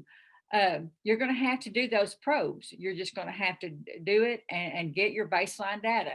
And that's how you do it. And when you're looking at these probes, we're not looking at lengthy probes because remember, this is not an assessment. These are just probes just to find out where the child is at. So these are really short, simple, no more than 5 minutes, and you can figure out where the child is at. So that's one reason why you have to do that, because you have to have a baseline. How are you going to write your goals? You can't. So if you're using that baseline from your previous goals, you can use what the behavior says and look at that mastery of those changes within that. Now, there's certain things, if you're looking at the previous goal and you say, well, I can use that goal, but I might need to change something. I might need to change the circumstance. I might need to change the degree. So you may up the percentages or up the number of words or whatever, but you can still use that same goal. But you just have to tweak it a little bit. Just remember, we don't want to write the same goals over and over and over every year. That's a no-no. That's something we learned from Andrew. Yeah, that's right. That's something we learned from Andrew, and we do not want to go that route. Mm-hmm. So make sure that you're looking at that, and it's something that the child can do. So again, if you see in that box there in the parentheses, it tells you, use the last 4 to 6 data points to carry over the baseline from that previous IEP. And we'll go into a few things here in a few minutes about the mean and the median, but right now we'll just keep on going with what we have here. So I could just interject here, Brenda, just a second. Reading fluency is an easy one for me to understand, and it's an easy one for everyone to understand. So if you're new to this game, we'll talk about reading fluency. So let's say the student was, when we ended last year, they were on the instructional level, 5th grade, they were reading about 90 words per minute, okay? We know that they're going to be a year older at the end of the next cycle. We know that fluency is still a major problem for this student because that's a major piece of understanding, of having reading comprehension. Being able to read fluently, not forgetting what you started with and what you read, and making sense of what you read. Fluency is a big part of that. So we may need to carry that fluency behavior ahead in the goal, but we may need to adjust the degree and the criterion that we expect, make it a little harder, maybe, or move those numbers. But what we say is we look back to the last 4 to 6 data points, and that will provide us a baseline. We can keep that baseline, move that ahead to the next year, and then say, hey, we're going to adjust the percentage. We're going to adjust, like Brenda said, and we're going to keep the same behavior. So we don't have the same goal, but we have pieces of it because it's still needed. And we can say that goal remains appropriate right now for this student because he still needs to focus on fluency. It's the same thing, but we have made that goal more. We've written a new goal in a sense because we've changed the numbers. So that's what this kind of thing is about here. And then we just kind of rehash here. If you just go to the baseline, you get another rehash of the filtering process.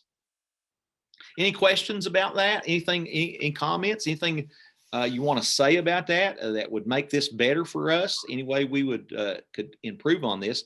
Please let us know. We're up for suggestions. Yes, sure. And I think it's a great tool. Now, for the people that did attend the training today, how will they find it? Do we share it with them? I see where it has that blue share button, or you can share this agenda, and all, like our agenda. Yeah, they're all the agenda's there. All the hyperlinks are there. Okay. So you could share this with your colleagues there, and we really want you to do that. I mean, we really want you to, take that lead, be that lead person in your school. You guys, both of you, be that lead. You're here getting this information.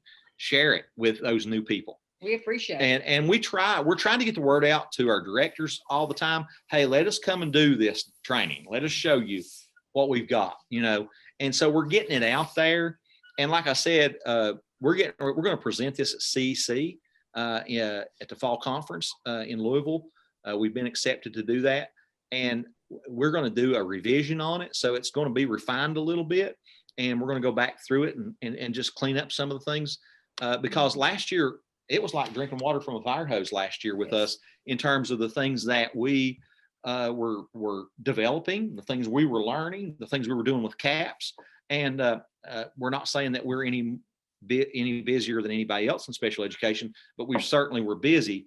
And so when we put this thing in place and we started training and we started having CAPS and we go through all the things we go through in the spring, we've not had a chance really with summer and everything to look at it, but we're going to block out some time in September and October to review and revise this thing. So as we review and revise it, the good thing about Google is that all the updates we do to it, you'll get to see. And I've got to fix this link. So before you share it, let me fix the link. Let us work on fixing the link. We've got a little problem in it because if you'll notice when we go to this thing, I'm going to show you what I'm talking about really quick, and we'll get back to what we're doing. I've got this thing open 100 times now. I just need to click on that top tab there. Once you get down so far in this document, this is all pretty clean, but for whatever reason, it starts to jumble the lettering.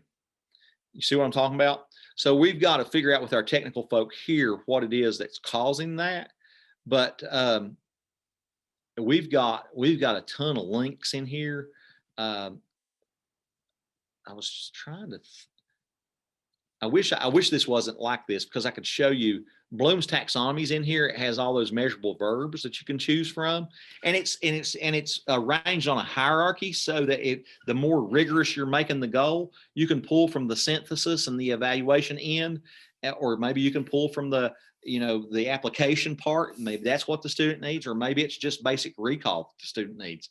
And so you've got those verbs arranged that way, and it helps you to kind of put into perspective what you need to be doing for students to provide that rigor that needs to be involved in it. And Andrew also taught us that, did it not, Yes, Brenda? it sure did. That we need to have goals that are challenging for our students, and we meet those students where they are. That's why it's so important. We know how to establish baseline. We set the baseline, and that baseline is quantifiable. So we're going to try to fix that for you before you share that out. We'll try to fix that. But the good thing about Google is once we share it, it'll fix it on everything we've sent out. So we'll send you a new one, and it'll fix it for you, and you'll have it. Okay. So just bear with us on that. And I've gone back and tried to find a link to the original, but it keeps linking me to the newest one. So we're probably going to have to delete one of them or something, and just get back to that. So let's go back to the annotated review of records, which I probably also got that open somewhere over here. Yeah, let's see, that'll probably take us back where we were. Yeah, so now I can get rid of that one. Maybe. Brenda and I are, let's just say we're a little older. That's the way I'm going to put it. And we're always learning about technology, aren't we, Brenda? Always. Our curve is about as steep as it gets. And so thankfully, we've got good tech people here and people that are willing to help us. And, Stephanie Kidd is wonderful with it. Oh, yes. Dion's wonderful with it. And then our holler boys are wonderful. And so we got a lot of that stuff up here, but getting it into virtual settings sometimes gets a little bit wonky. So just bear with us, and we'll make sure we make it right. But we just annotated this thing. We also, I want to make mention of the fact that social and emotional status is a little different. And we want to talk about that for a minute, because we want to give you what we've learned from KDE. We want you to think about eligibility and how that drives what's in your IEP. Okay. So when you find a kid eligible for MMD, okay, when you find that student eligible for MMD or FMD in your school, there's also, with that eligibility criteria, there's an adaptive behavior score, okay, that's going to be either in the 70 range, give or take a point or two, or it's going to be in the 55 range. Okay, you know what I'm talking about. We're talking about diagnostics here. Okay, and so when those kids fall into that range, that is a real significant area of concern. So if you have an MMD kid, not only are you supposed to have a goal that attacks all those issues in the overall academic piece, you have to attack the functional piece. And so how do we do that? Let me go back and say, they're requiring a goal for reading, math, writing, and functional performance. Okay, so it's very, very important that we catch this and we share this with our people at our school that work in special ed. We want this to be known region-wide. The expectation of the State Department is that you have no less than 4 goals with an MMD or an FMD student. 3 areas of academics. You could also then include adaptive behavior.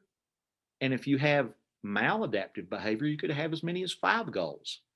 If you have and if you mention behavior, and Brenda's going to talk to you about this in a minute, if you mention behavior as being impeding the learning of themselves or others as a special factor, then you got to have a maladaptive goal. And that's the way we choose to train it. That's the way we think it makes sense to us.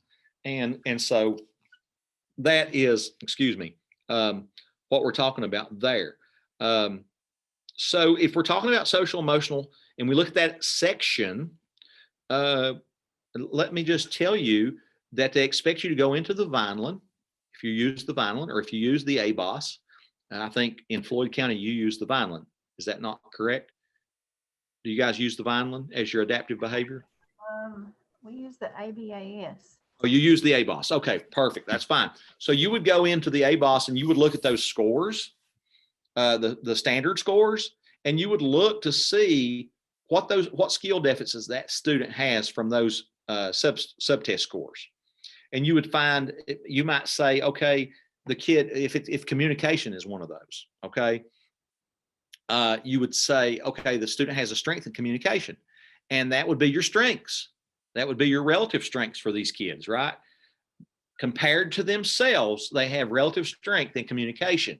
So that was their high water mark on the ABOS. All right. Now we look at the low water marks. We look at, and we don't only just look at that one low test, but we look at all those lower scores, and we find what skills are going to move that kid ahead. What are going to be the most important skills to work on with that kid right now at this place in time?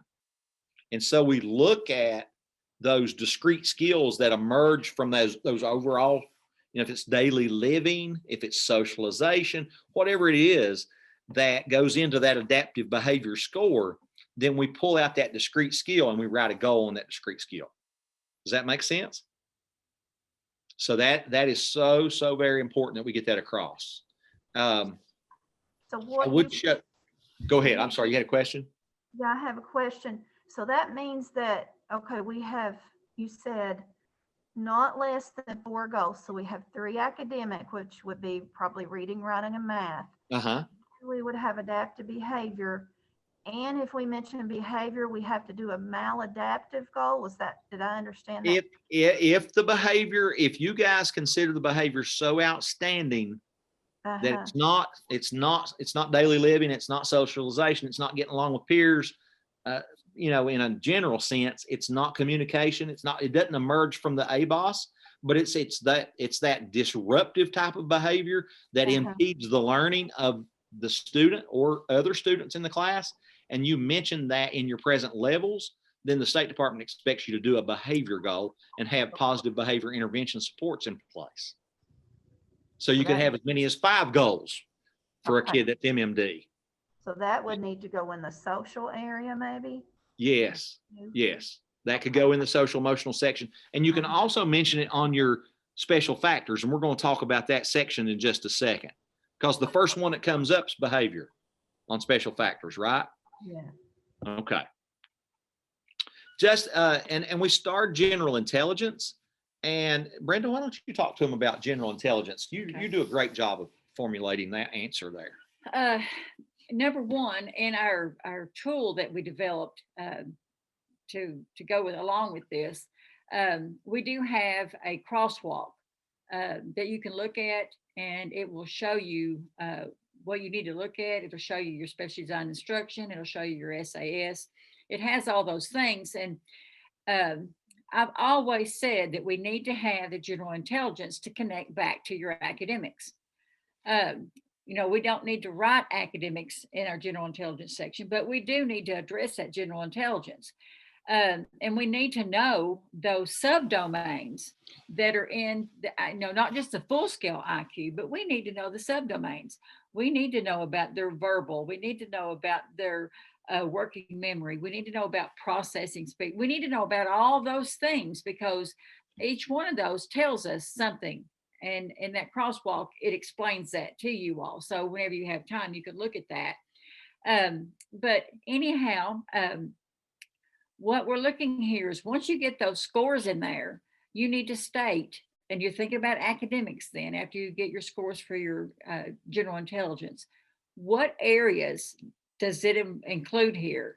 And how do these areas affect that student during academics? So that's what we're looking at there. Just the connection between those, and write that down. And then you still have to have an adverse effects statement as well. It's a different animal. We don't write a goal for general intelligence, but we have that in the academic goals, but we need that connection. Hey, Brenda, if they have a developmental delay, would we write a cognitive goal then? Are you talking about preschool? Yeah, for the younger kids, or that are under what I think will they qualify for DD through age 8? And if they're under that category, sometimes they're placed in the cognitive area. I think it's one of those. Okay, think- so again, you're going to increase that cognitive ability by writing those academic goals. Okay, so we would in that. Then. Yeah, because we can't state that we can't, improve the IQ, but we really can in a sense. But Just know the connections. yeah, you have to have those connections, like Brenda said. The connect. How does it connect back to the cognition? How does the cognition impact it? So when you look at, so let's say you're using the Battelle as your source. You look at that and you say, what is it cognitively that they can't do, and how does that impact their academic performance? Because we're really we're under a charge to provide access to the curriculum.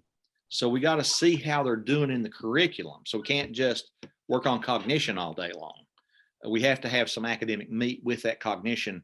And so we have to make those connections. And that's exactly what Brenda's talking about there. And she taught me that a long time ago when that first emerged. I don't know how many years ago we started talking about that. But to make that, to understand those 5 areas on that WISC, the crosswalk links it. I can show you. I think I might be able to show you. I have one here. Do you have the cognitive crosswalk? Yes. And that and what Brenda did is she took it even a step further, and she put SDI and SAS with it. And I think that one has it too, but she put it in the body of the IEP coaching tool, so it's right there for you. Oh, that's and good. I think I can show it to you if I can find it. I think it's one of these copies here. Yeah. Brenda's keeping me straight on let's see if I can get it down there. Some of it's going to be jumbled up, but right here you can get the gist. See how we put that in there for you? Nice. But we also have your paper linked too, so everybody has a copy of that. Wow. But we want to see those implications of a low, and you can see the academic, how it goes into the academic piece that may not be on that crosswalk. It gives us supports, like how they'll benefit from Right. this type of support. So we're talking about, like, if you have visual spatial index, if you have a low score there, you have problem with organizing your learning, and you may need graphic organizers for once to help sort that out for you. So we've got that built in, and we also have those things linked down here at the bottom. You can see we've got it for the WISC, we've got it for the Kaufman battery, and we also have the schoolhouse document link there that speaks to SDI and SAS. Wow, that's very nice. Very Okay. helpful. Now I'm going to show you, I think I can switch gears here for a second. Down at the bottom, I think I linked at the bottom of your interactive agenda, I linked a Iep Exemplar. And so I'm going to show you, I worked on this a little bit with Brenda, and we've not looked at it a whole lot. I'm going to be honest with you. We've kind of, we beg, borrow, and steal in this game. And sometimes we see something we really like and we adopt it and make it our own. And that's what we did with this. This was a co-op kind of creation from all the co-ops, but we've tweaked it and made it our own. But we've got your present level here written.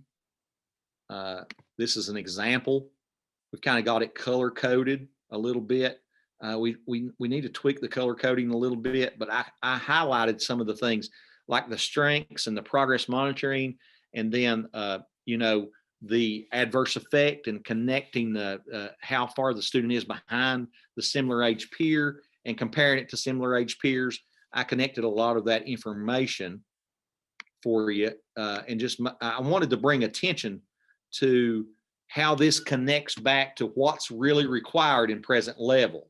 But I really show you this to show you, I wanted to show you this because I think that under the social emotional status, it talks about the ABOS, and it shows you how to link that up. It talks about the scores. It pulls out some skills. It does the baseline there for you. You see what I'm saying? So it gives you a little bit of an example here, if you will.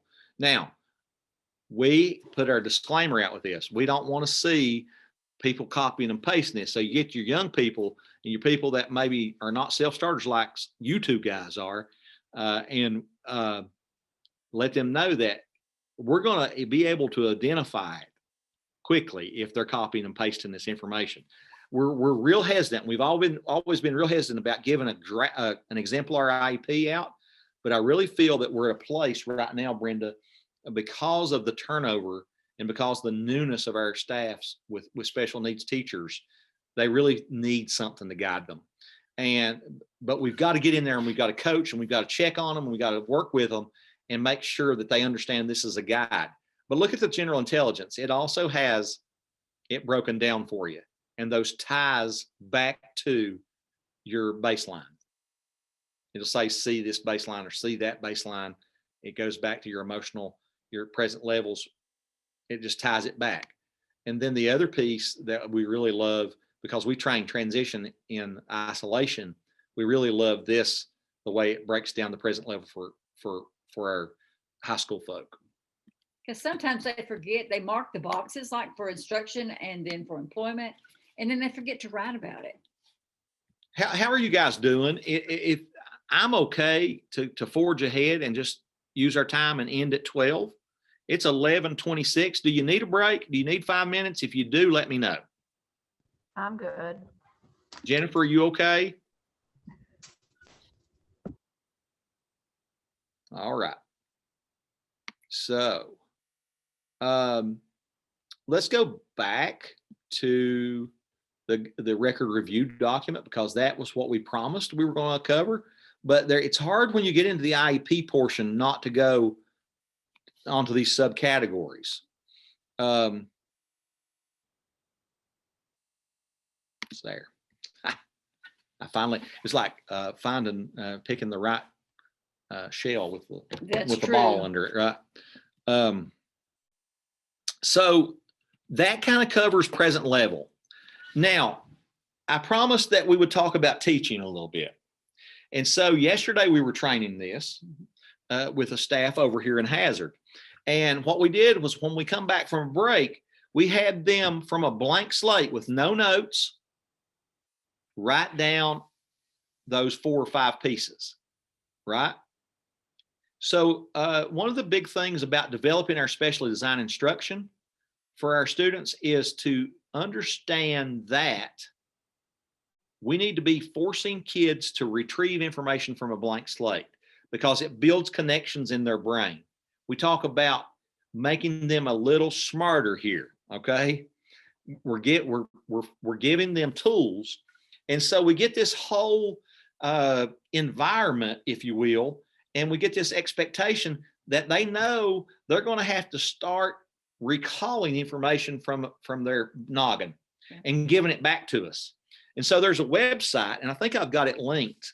It's called retrievalpractice.org. I hope I've got it linked. I don't have it linked, but it's retrievalpractice.org. I should have it linked, but I don't. So we wanted to say, if we came back from a break right here, we could just ask you to turn your notes over and to write down the 4 things that go in present level, or the 5 things that we know have to be in present level to be compliant. Or we could say, hey, we're going to give you this mnemonic scaffold, and we're going to go A, B, C, D, E, F. And that's a good place for us to go right now. So right now, let's just go A, B, C, D, E, F. And let's see if we can get the words that are associated with A, B, C, D, E, F when we write an annual goal. And if you can, let's put that, let's write that, let's put that in the chat. Let's just write each word, A, B, C, D, E, F. What word is associated with that, or words are associated with that? And I see the chat coming up.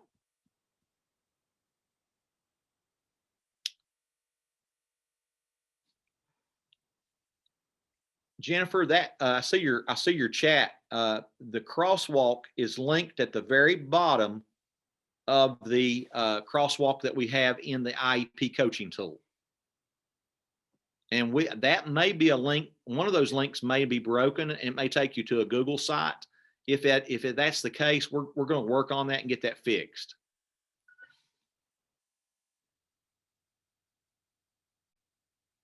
but the crosswalk is built into the IEP coaching tool itself. So you've got an idea about that. That's okay, Jennifer. You can communicate with us through chat, and I'll try to check it. So we're doing A, audience. B, what's the B word? Put the B word in there for us. If you don't care, we'll just kind of do it that way and do it through chat. The B, what is the B word? If you don't remember the B word, it's okay. Not the bad B word, right?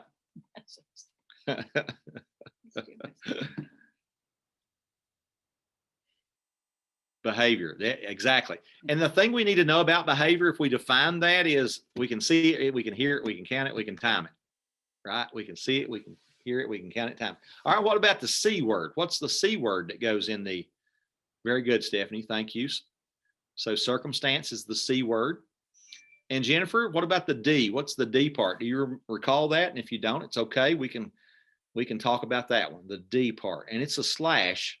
It really, it's like, you could really say D/C as a scaffold. Okay, so I'm going to type myself and give you the slash. Oh, she got it. Good, Stephanie, thank you. Degree criteria.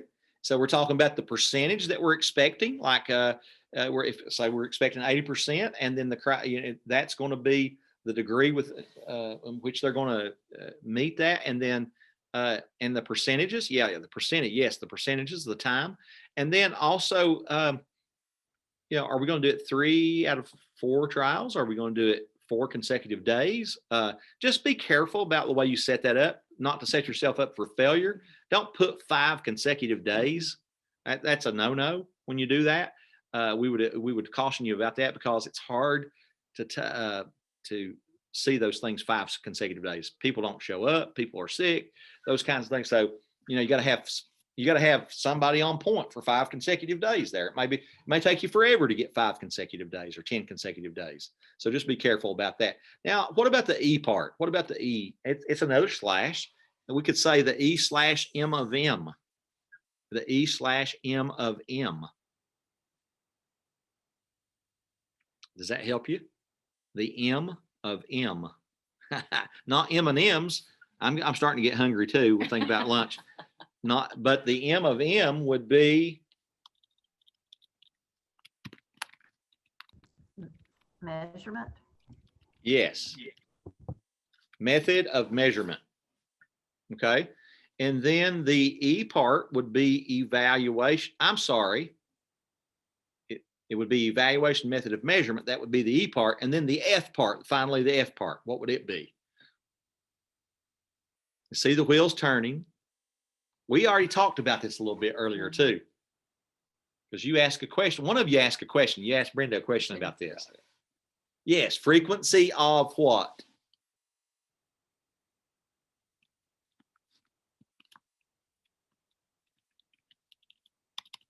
Can't type. Data collected. Very good, Stephanie. Very good. So yes. So when we're writing goals, we're thinking about making sure we've got all 6 components, and that's certainly a piece here on the record review document. As we move on through this, you can see that they have a separate piece here for your on 35. A summary statement included in the present level of how the child's disability affects the child's involvement and progress in the general curriculum.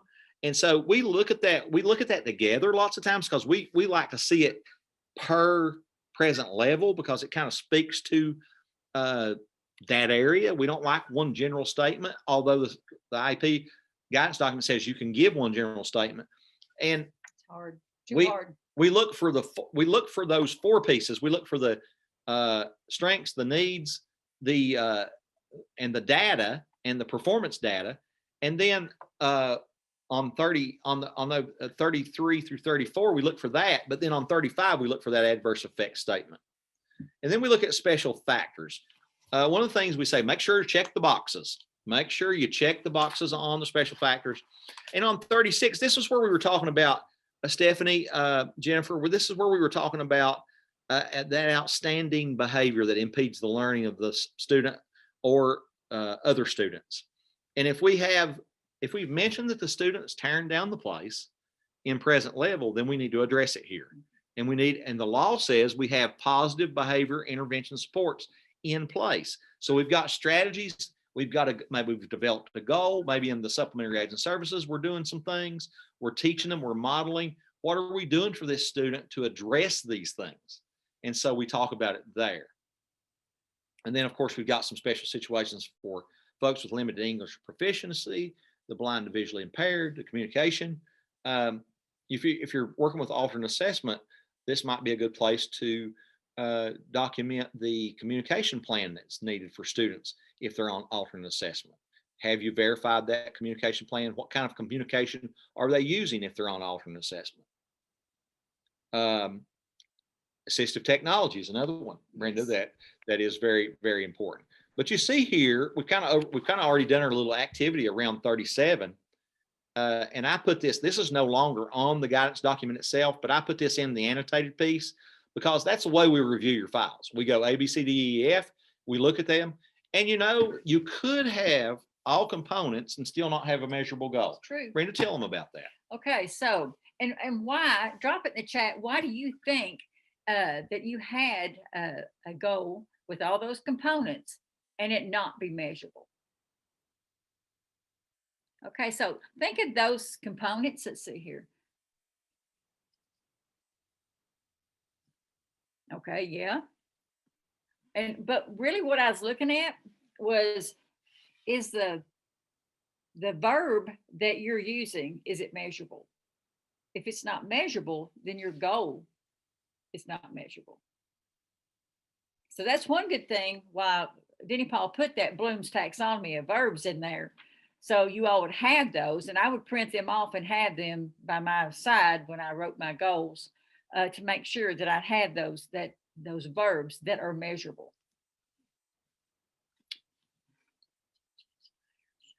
That's exactly right, Jennifer.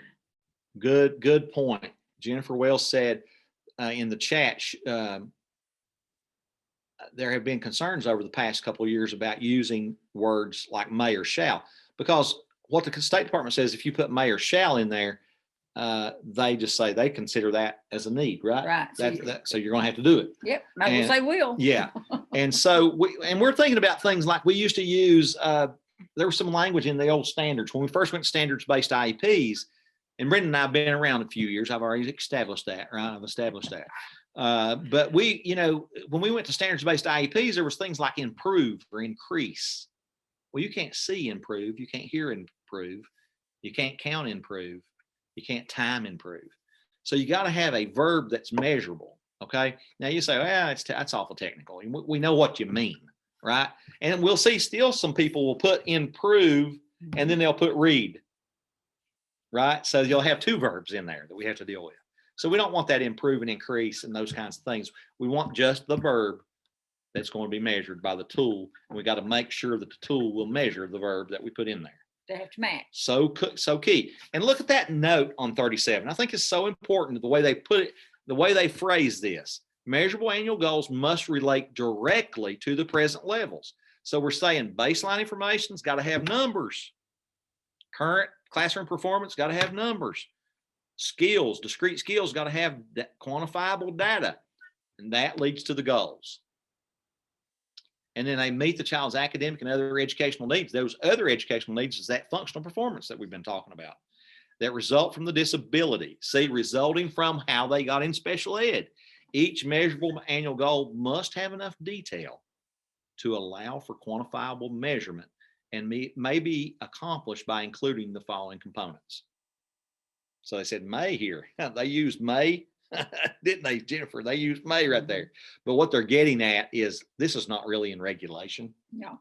The F part especially is not in regulation, but this is a suggested best way of doing it so that we make sure we get a measurable verb and we get a verb that we can measure and we get a tool we can measure it with. And it streamlines the process for you. Okay. So yes, we want it. It's the Iep Guidance Document says it, and we're saying it's the best way to do it. Okay, so let's try to make sure that we have those because that's what the guidance document tells us. Now, if we don't have it in regulation, but the state puts it in a guidance document, we're supposed to follow it. Remember, I said we can go above and beyond, but we can't take away from the regulation. So that's why they allow us to enforce that. And that's the way we look at these. Now, if you have one piece missing, it's a no for the overall number 37. If you're keeping score at home, we'll say, if you're reviewing the record. You did 38. And we've already done 38. We've already talked about progress. We've got to have progress in there. We've got to have analysis. Now, let me go back to our form here for a second and see if I put the goal monitoring piece in here. I want to show you all this. There's a PowerPoint under the resources. Can you all see that? Okay, so the goal monitoring PowerPoint is there. That's from KDE. There's also a video that's linked. It will take you step by step through using the goal monitoring in Infinite Campus. That's what KDE wants. That's what they expect. If we had time, and we really don't have time, but I could take you to that video and show you the step-by-step process. They had people from, the way we're set up here is Dion takes care of all things instruction for special needs kids, right? In an overall sense, she's got her head wrapped in both. Brenda takes care of all things compliant, but in essence, she's got her head wrapped in both because we're not separating the two, right? Now, that's the way they approach this from OCL in this video. They took Jessica Jones, who is on our side, a compliance person, and they took Ashley Cook, who is from the preschool side, and they put from the instruction side, put her in there, and they did this together. Now, the thing that I would say is so vital and so important for you to realize is that the wording of the measurement tools is a little bit different than what we're used to. So you got to pay attention about how you convert, let's say, a duration recording to minutes. You got to check the boxes correctly, and you got to make it all work so that that connection from the progress monitoring that you do goes back through the thread, hits that goal right in the face, and then it goes on back to the present level. So there's a connection all the way through. And so we don't have time to show you that, but we wanted to link it for you. It's about 32 minutes long, and it's well worth your time. I've watched it about 4 or 5 times now, and I still need to watch it because, you know, those tools that we use to measure, if you don't know them very well, you need to know them very well, because you cannot measure the student's work and properly progress monitor it if you don't understand the tools that you're using to measure it with. And we know that when we do progress monitoring, we have to keep the tool the same. We can't compare apples to oranges. So we can't change the tool in the middle of the stream, right? Sometimes we think with KE prep testing that we're kind of comparing apples to oranges because of the difference in the expectations and because of the difference at the grade levels and things of that nature. That's not really the case. That's kind of a misnomer, but in this instance, we cannot fail to understand the tool. And this video goes a long way in helping us understand that. And then when we review documents all the time, we're constantly looking for progress monitoring. Yes. Because lots of people are not doing it. So we say, in a sense, we're saying, hey, this is a tool for you. You better be using it now. Okay, because they're going to tighten the nut, they're going to tighten the screw down on us on this when it comes to whether or not we've got progress monitoring. It's the only way we can say that we've implemented what we say we're implementing. And it's the only way to really definitively provide FAPE. And so let's go back to our annotated tool here.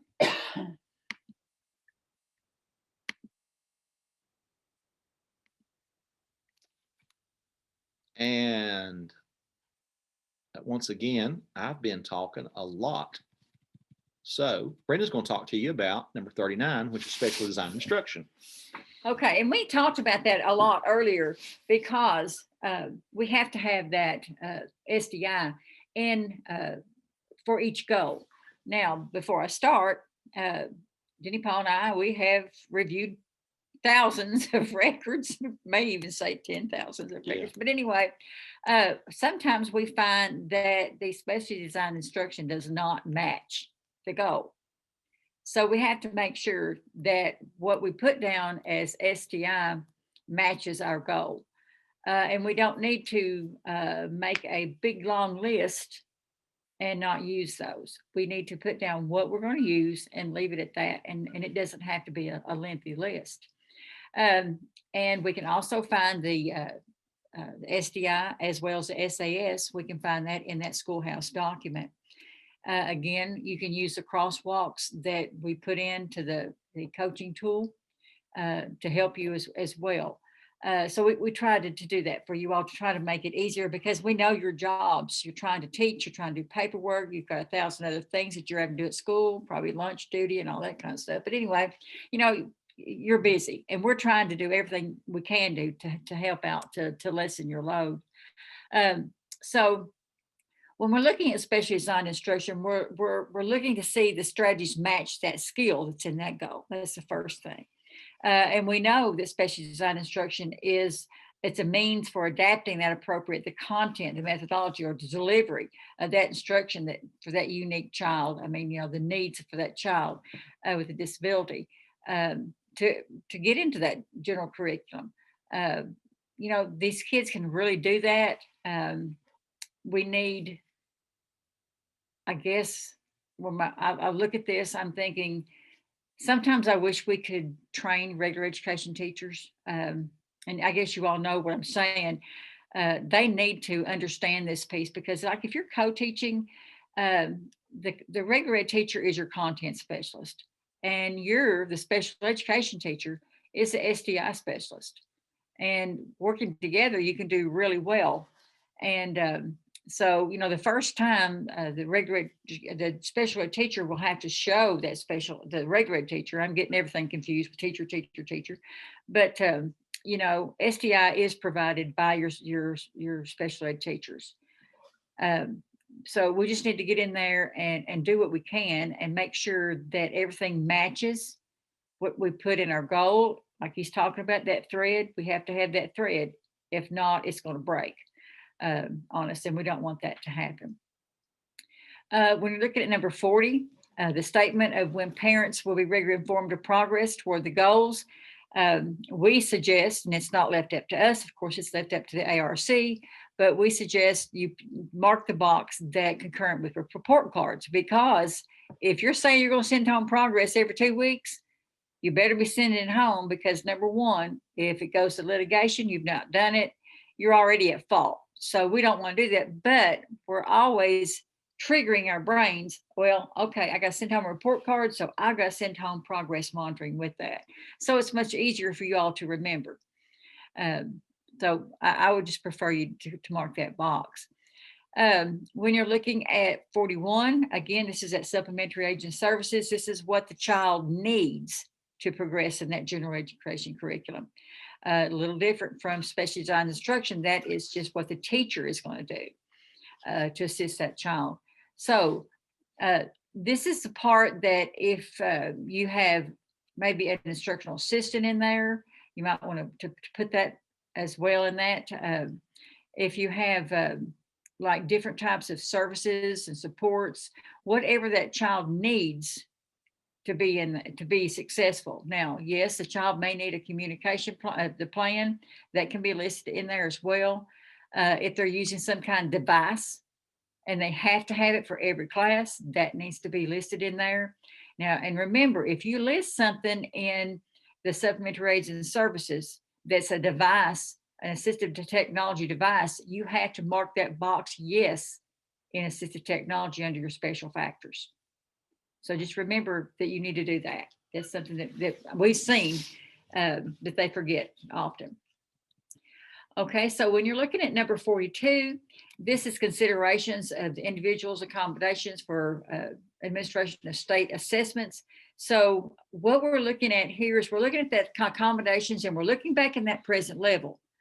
They've got to match, if a child is SLD in math, and he's got a reader marked on there, then why is that? And we'll address that if that ever happens. And again, you have to look at the disability, like your OHI students. You need to make sure OHI is a health concern. All right, so we see all these ADHD children, and I'm just going to be honest. They've been tested. They didn't make it, and then the next thing we know, they've gone and got a prescription, and now they're ADHD. But when we did RTI, we didn't even address behavior. That's a red flag. That's a red flag. So we need to watch what we're doing. We need to forget about the testing, because a lot of these pieces are caused by test scores. Everybody's wanting high test scores. I have seen OHI students that has readers, scribes, name it. And there's no evidence of it. So whatever you mark, you have to make sure there is evidence of it. So just make sure you do that when you're looking at accommodations. Then you have your alternate assessment piece, and I'm going to tell you right up front, we have looked at some of these. We have looked at the LCI. We have compared it with your participation guidelines, and sometimes they don't match. Sometimes we find that the child's not even eligible for alternate assessment. We know that it's an ARC decision, but you have to use those two guides to guide that information, and to guide to see if the child does qualify for alternate assessment. So we want to make sure of that, because that's a no-no, and you get a cap on that. And we do have some districts now that have a corrective action plan because of the alternate assessment. So we need to make sure that we're looking at that hot and heavy, and we address that. Because I'm going to tell you, if you have an alternate assessment and you get a diploma, you're not going to get to work at Walmart or some of these stores, because you have to have some type of diploma. And we don't want to put these kids in that kind of bind. The way I look at it, if you have a child in your classroom that you know that can work, and that child does not need to be on alternate assessment. I mean, we're just doing an injustice to that child. So we don't want to do that. So we need to look at that pretty hot and heavy. And there's all types of things there. You can see that Jenny Paul has typed in.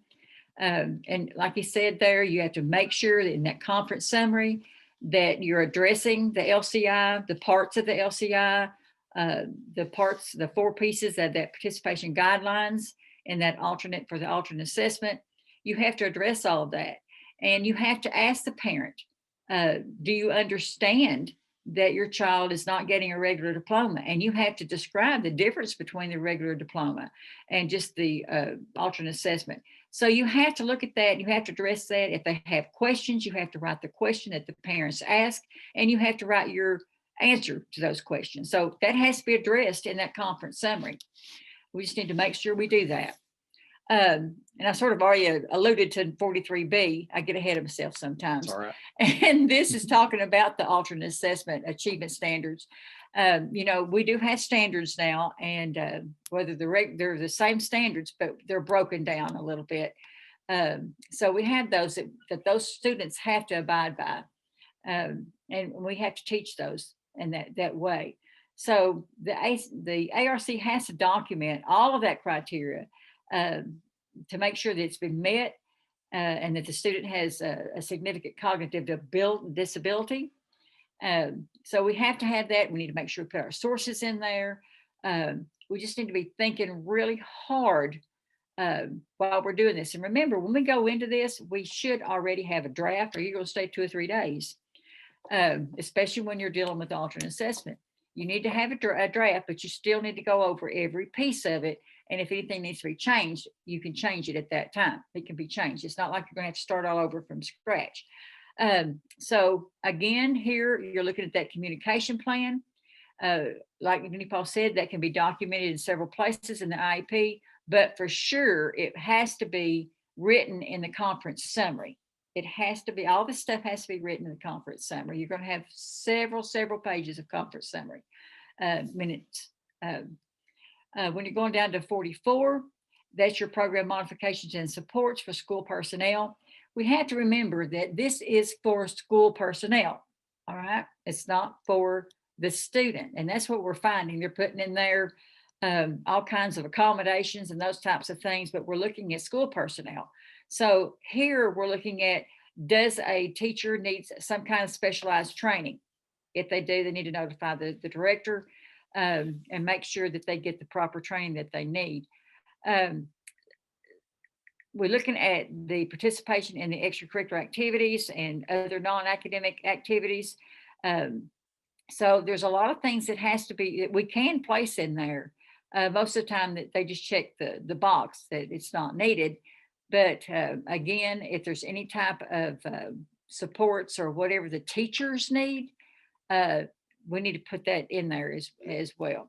And sometimes we are putting in there, and if you have a student that has a shortened school day, now that would go in here. And if you look at it, it's over here in the examples.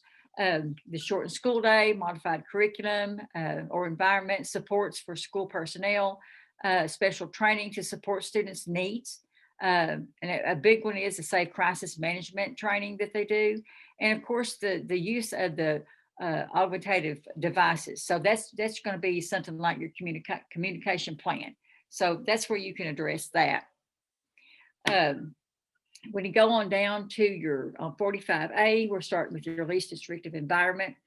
And remember, when we're looking at a least restrictive environment, we're looking at the content classes. They're wanting you to list it in there. They don't care if you write it in sentence form or if you're just going to write out regular ed, special ed, co-teaching, whatever. You can do it either way. There's not a wrong way there. But they need to make sure that they have that documented, the courses that they're going to take. Not be with non-disabled peers. And Brenda, that is also in our IEP coaching tool. We have that. We have the form filled out in such a way. And if you're working with alternate assessment students, and your course codes need to be on there with your multi-year course of study. But you also need to be thinking about matching those particular locations that you choose and not putting slashes in there. And so it's on there. You can see that. We've got that. And I didn't mean to interrupt you, but I just happen to think there's a visual over there for them to look at. Yeah. But that's, and he's really right on the location. We can't put co-teaching as well as resource. Those have to be on two separate lines. Broken down. They have to be broken down. They cannot be on one line. So, and that's what we see. So anyway, we need to make sure that we address that when we're looking at your special education services. And that's a big piece, just to see how much special education the student is receiving in a resource room, how much time they are away from peers that are non-disabled. So that's what they're looking at that's the reason why we have that there. When you're looking at the ARC considers potentially harmful effects, again, this is one of the 4 areas that we have that's discussing the placement. If we do have harmful effects, we have to address that. How's the child going to be taught? If the child's not going to be in a regular ed classroom with all these children, and they're going to be pulled into another room by themselves with a teacher and aide, you have to address all this, and why are you doing it? You're looking at that. You're starting here with the most, restrictive, and then going down to your least restrictive, or vice versa. It's vice versa.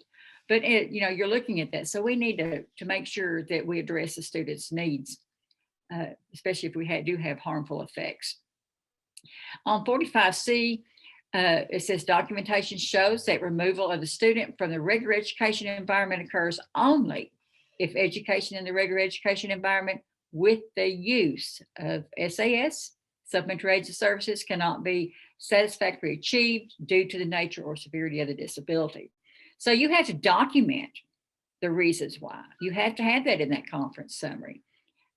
So we need to make sure that we have the reasons listed in that conference summary document on page 2. Remember, it says the second bullet there, this includes a statement for the reason, bolded in black, services cannot be provided in the regular education environment. So we have to have those reasons, and we talked about that earlier on the second page.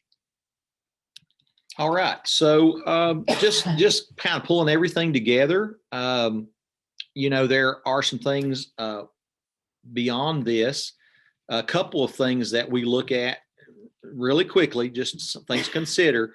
Progress monitoring is required for an ESY decision made with fidelity. And what we mean by that is we can't answer that question. The ARC considered extended school year services according to the individual student need unless we have progress data to support that decision. Okay. And so ESY is for maintenance of goals. It's not for enrichment. It's not to be just given to one single category of disability. It's not meant to be set aside for just that. But we look at need, we look at the data we take before breaks and after breaks, and we see if students can recoup. And so we need to be mindful of that and fill out that piece on the IEP the correct way. The other piece that we've talked a little bit about today is parent involvement in IEP development. And this is the way we've trained this, and we ask the parent open-ended questions in the development of the IEP. We ask, what do you think should be the focus of the IEP? And we capture that discussion. That is a lesson we learned from the Andrew case, that the IEP was being developed year after year after year with the same goal. They were copy and pasting the present level. There was no data. There was lots of concerns about the appropriateness of the program, and there was no verification of the data. There was no support that the implementation had occurred. There was nothing to prove that they had provided FAPE, and there was nothing, certainly nothing that said parents were involved in any kind of development of the IEP. So in order to cover us on that, we kind of come up with this as a way of saying, hey, ask those parents open-ended questions, get some answers from them, jot that down in your conference summary, document that, then you've got it and you don't have to worry about it. And then you can say, hey, as we think through what we've talked about today, we've given you some tools that links to this document. We've given you an annotated document. And we've really looked at the FAPE as the overall umbrella. We've looked at, is the IEP appropriate? Has the notice followed due process? Is the ARC properly constituted? Do we have the right people in the meeting? Did the meeting happen with fidelity? Did we, in fact, develop the present levels with measurable information in there so that we can write measurable goals, so that then we can progress monitor and we can include parents? Did we look at LRE? Did we make statements about, did we let the services needs drive the placement of the student? So that really kind of sums it all up in a nutshell. That's what's on the coaching tool. These tools work together. We've put you an exemplar on there. We ask that you use these documents for the betterment of your documentation and also to assist you in putting compliance in its proper place. Creating that balance between instruction and compliance really speaks to being a top-notch professional in special education.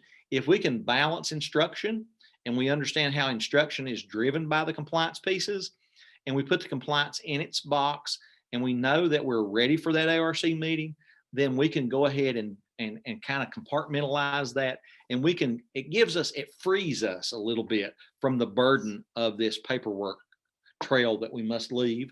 And we know where we go to get stuff. We know that we can link things up. One of the things that we didn't have time to do today, and I'll leave you with this and what I want you to consider as you get ready to enter your classrooms. If a parent asks you, hey, Stephanie, hey, Jennifer, what is so special about your specially designed instruction? Do you have tools in your toolbox? Do you have a well-developed SDI toolbox that you can share the things that you do to attack the issues that we see year to year to year in reading comprehension, in reading fluency, in math computation and calculation, in math reasoning, in written expression, in behavior? Do we have those tools well developed? Some of the things that we believe in, and I'm going to show you this on the document really, and I'm going to leave you with this, and I know we're going over a little bit, but we got a little bit of a slow start. So I think you guys joining us today, you don't mind us going over just a bit on our time. We don't like to do that, but what is your go-to SDI? What is your go-to SDI? And some of the things, sometimes I put the answer in there and I thought I had it there, but I'll just talk to you about it. We need to be thinking about student engagement. We need to be thinking about explicit instruction, okay, for discrete skills. You know, it's just one of those things where we say, hey, this is very serious. We model it for the student. I do it. And then we have the student do it with our direction, under our watchful eye. We do it, we do it, we do it, we do it, we do it, we do it, and then you do it. So we believe in practice. We believe in repetition. We believe in small group work where you can get a lot of response from students. We believe in frequently requesting that the student provide you with responses out of their brain from a blank slate. That's why we give you retrievalofpractice.org. We believe that it's so important that you get tons of student response, that you have them talking to one another, that you have them responding to you, that you have them considering questions in a silo, writing down their answers, talking to their neighbor about their answer, and then rewriting their answer and providing that through a share out. We really believe in that think, pair, share. We really believe in think, pair, share, write, and rewrite. And so those are some of the things that we think about. We also think it's very important that we, no matter what the content is, that we do embedded vocabulary. And looking to some of those 16 tenets of explicit instruction, we know that we have to activate prior knowledge. We've got to link the new learning to some old learning. What's already in there, we got to pull that out of the students, and we got to link that. And we got to space our practice out, have practice worked in so that, hey, we work on a concept, we practice, practice, practice, practice. We test it, we evaluate it, we formative assessment, we look for the understanding, we take data, and that's all part of our teaching process. But then we go back to it later and we pull it up again. So we have some spaced practice. And we also get those kids giving you answers. And that forces engagement. And what we feel like that does is if we really get that rolling and they know we care about them, and we're spending that time bell to bell, we're teaching bell to bell, we're using evidence-based practices, we're using high leverage practices from the CEDAR information, CC, and we're linking all that together, and we're doing it bell to bell, and we're creating those relationships. PBIS, it's there if we need it, and we know it's there, and we know we're going to have kids that are going to need it. But if we're doing the majority of what we're saying on a consistent basis, we're not going to need that behavior management tool very much, right? So we're really trying to put Doug Smith out of business, so to speak here. Poor old Doug, yeah. Doug Smith is our behavior consultant. Of course, we've got math consultant here, Stephanie Kidd, who does a tremendous job. We also have Chastity Craft, who does literacy consulting. We're all here for you. Our emails are attached and linked to this. You can just make a note that if you send us something, a question that's technical in nature, or you want to know something, just CC your director, and let's keep everybody in the know, and let's do the right thing by just acknowledging the chain of command a little bit. And we just ask that if you have questions about anything that we've gone over, we've got several links here. We've got a feedback form down here at the bottom. This green QR code now will take you to that feedback form, or you can click on that hot link feedback form, and it will take you to a feedback form where you can give us your impressions of what we did today. We so much appreciate you joining us today at KVEC. You've been part of our recording. This is going to go up on the holler at some point. We appreciate you being here, and we appreciate so much your contributions to students with disabilities in this region. Thanks to Brenda Combs, my esteemed colleague, for being here today. We joke a lot, we kid a lot, we try to make things lighthearted because, you know, that's just what we need to do, right? We need to take one day at a time. We need to do the best we can for students and tee it back up and kick it again the next day. We can only do one day at a time. That's all we're promised. And so we're trying to live that way. We're trying to get that across to our teachers. Sometimes all of this stuff is overwhelming. It is. And we want to support you, and we want to be there for you. Please reach out to us throughout the year. Talk to your directors. You've got a good director up there in Floyd County. We've got good directors all across the region. We appreciate the directors in Magoffin, the new director we have there. All 15 of our regional directors are good folks, and we got good staff here. And so we'll work with you any way we can to do our part to lighten the load, because we know you have big jobs.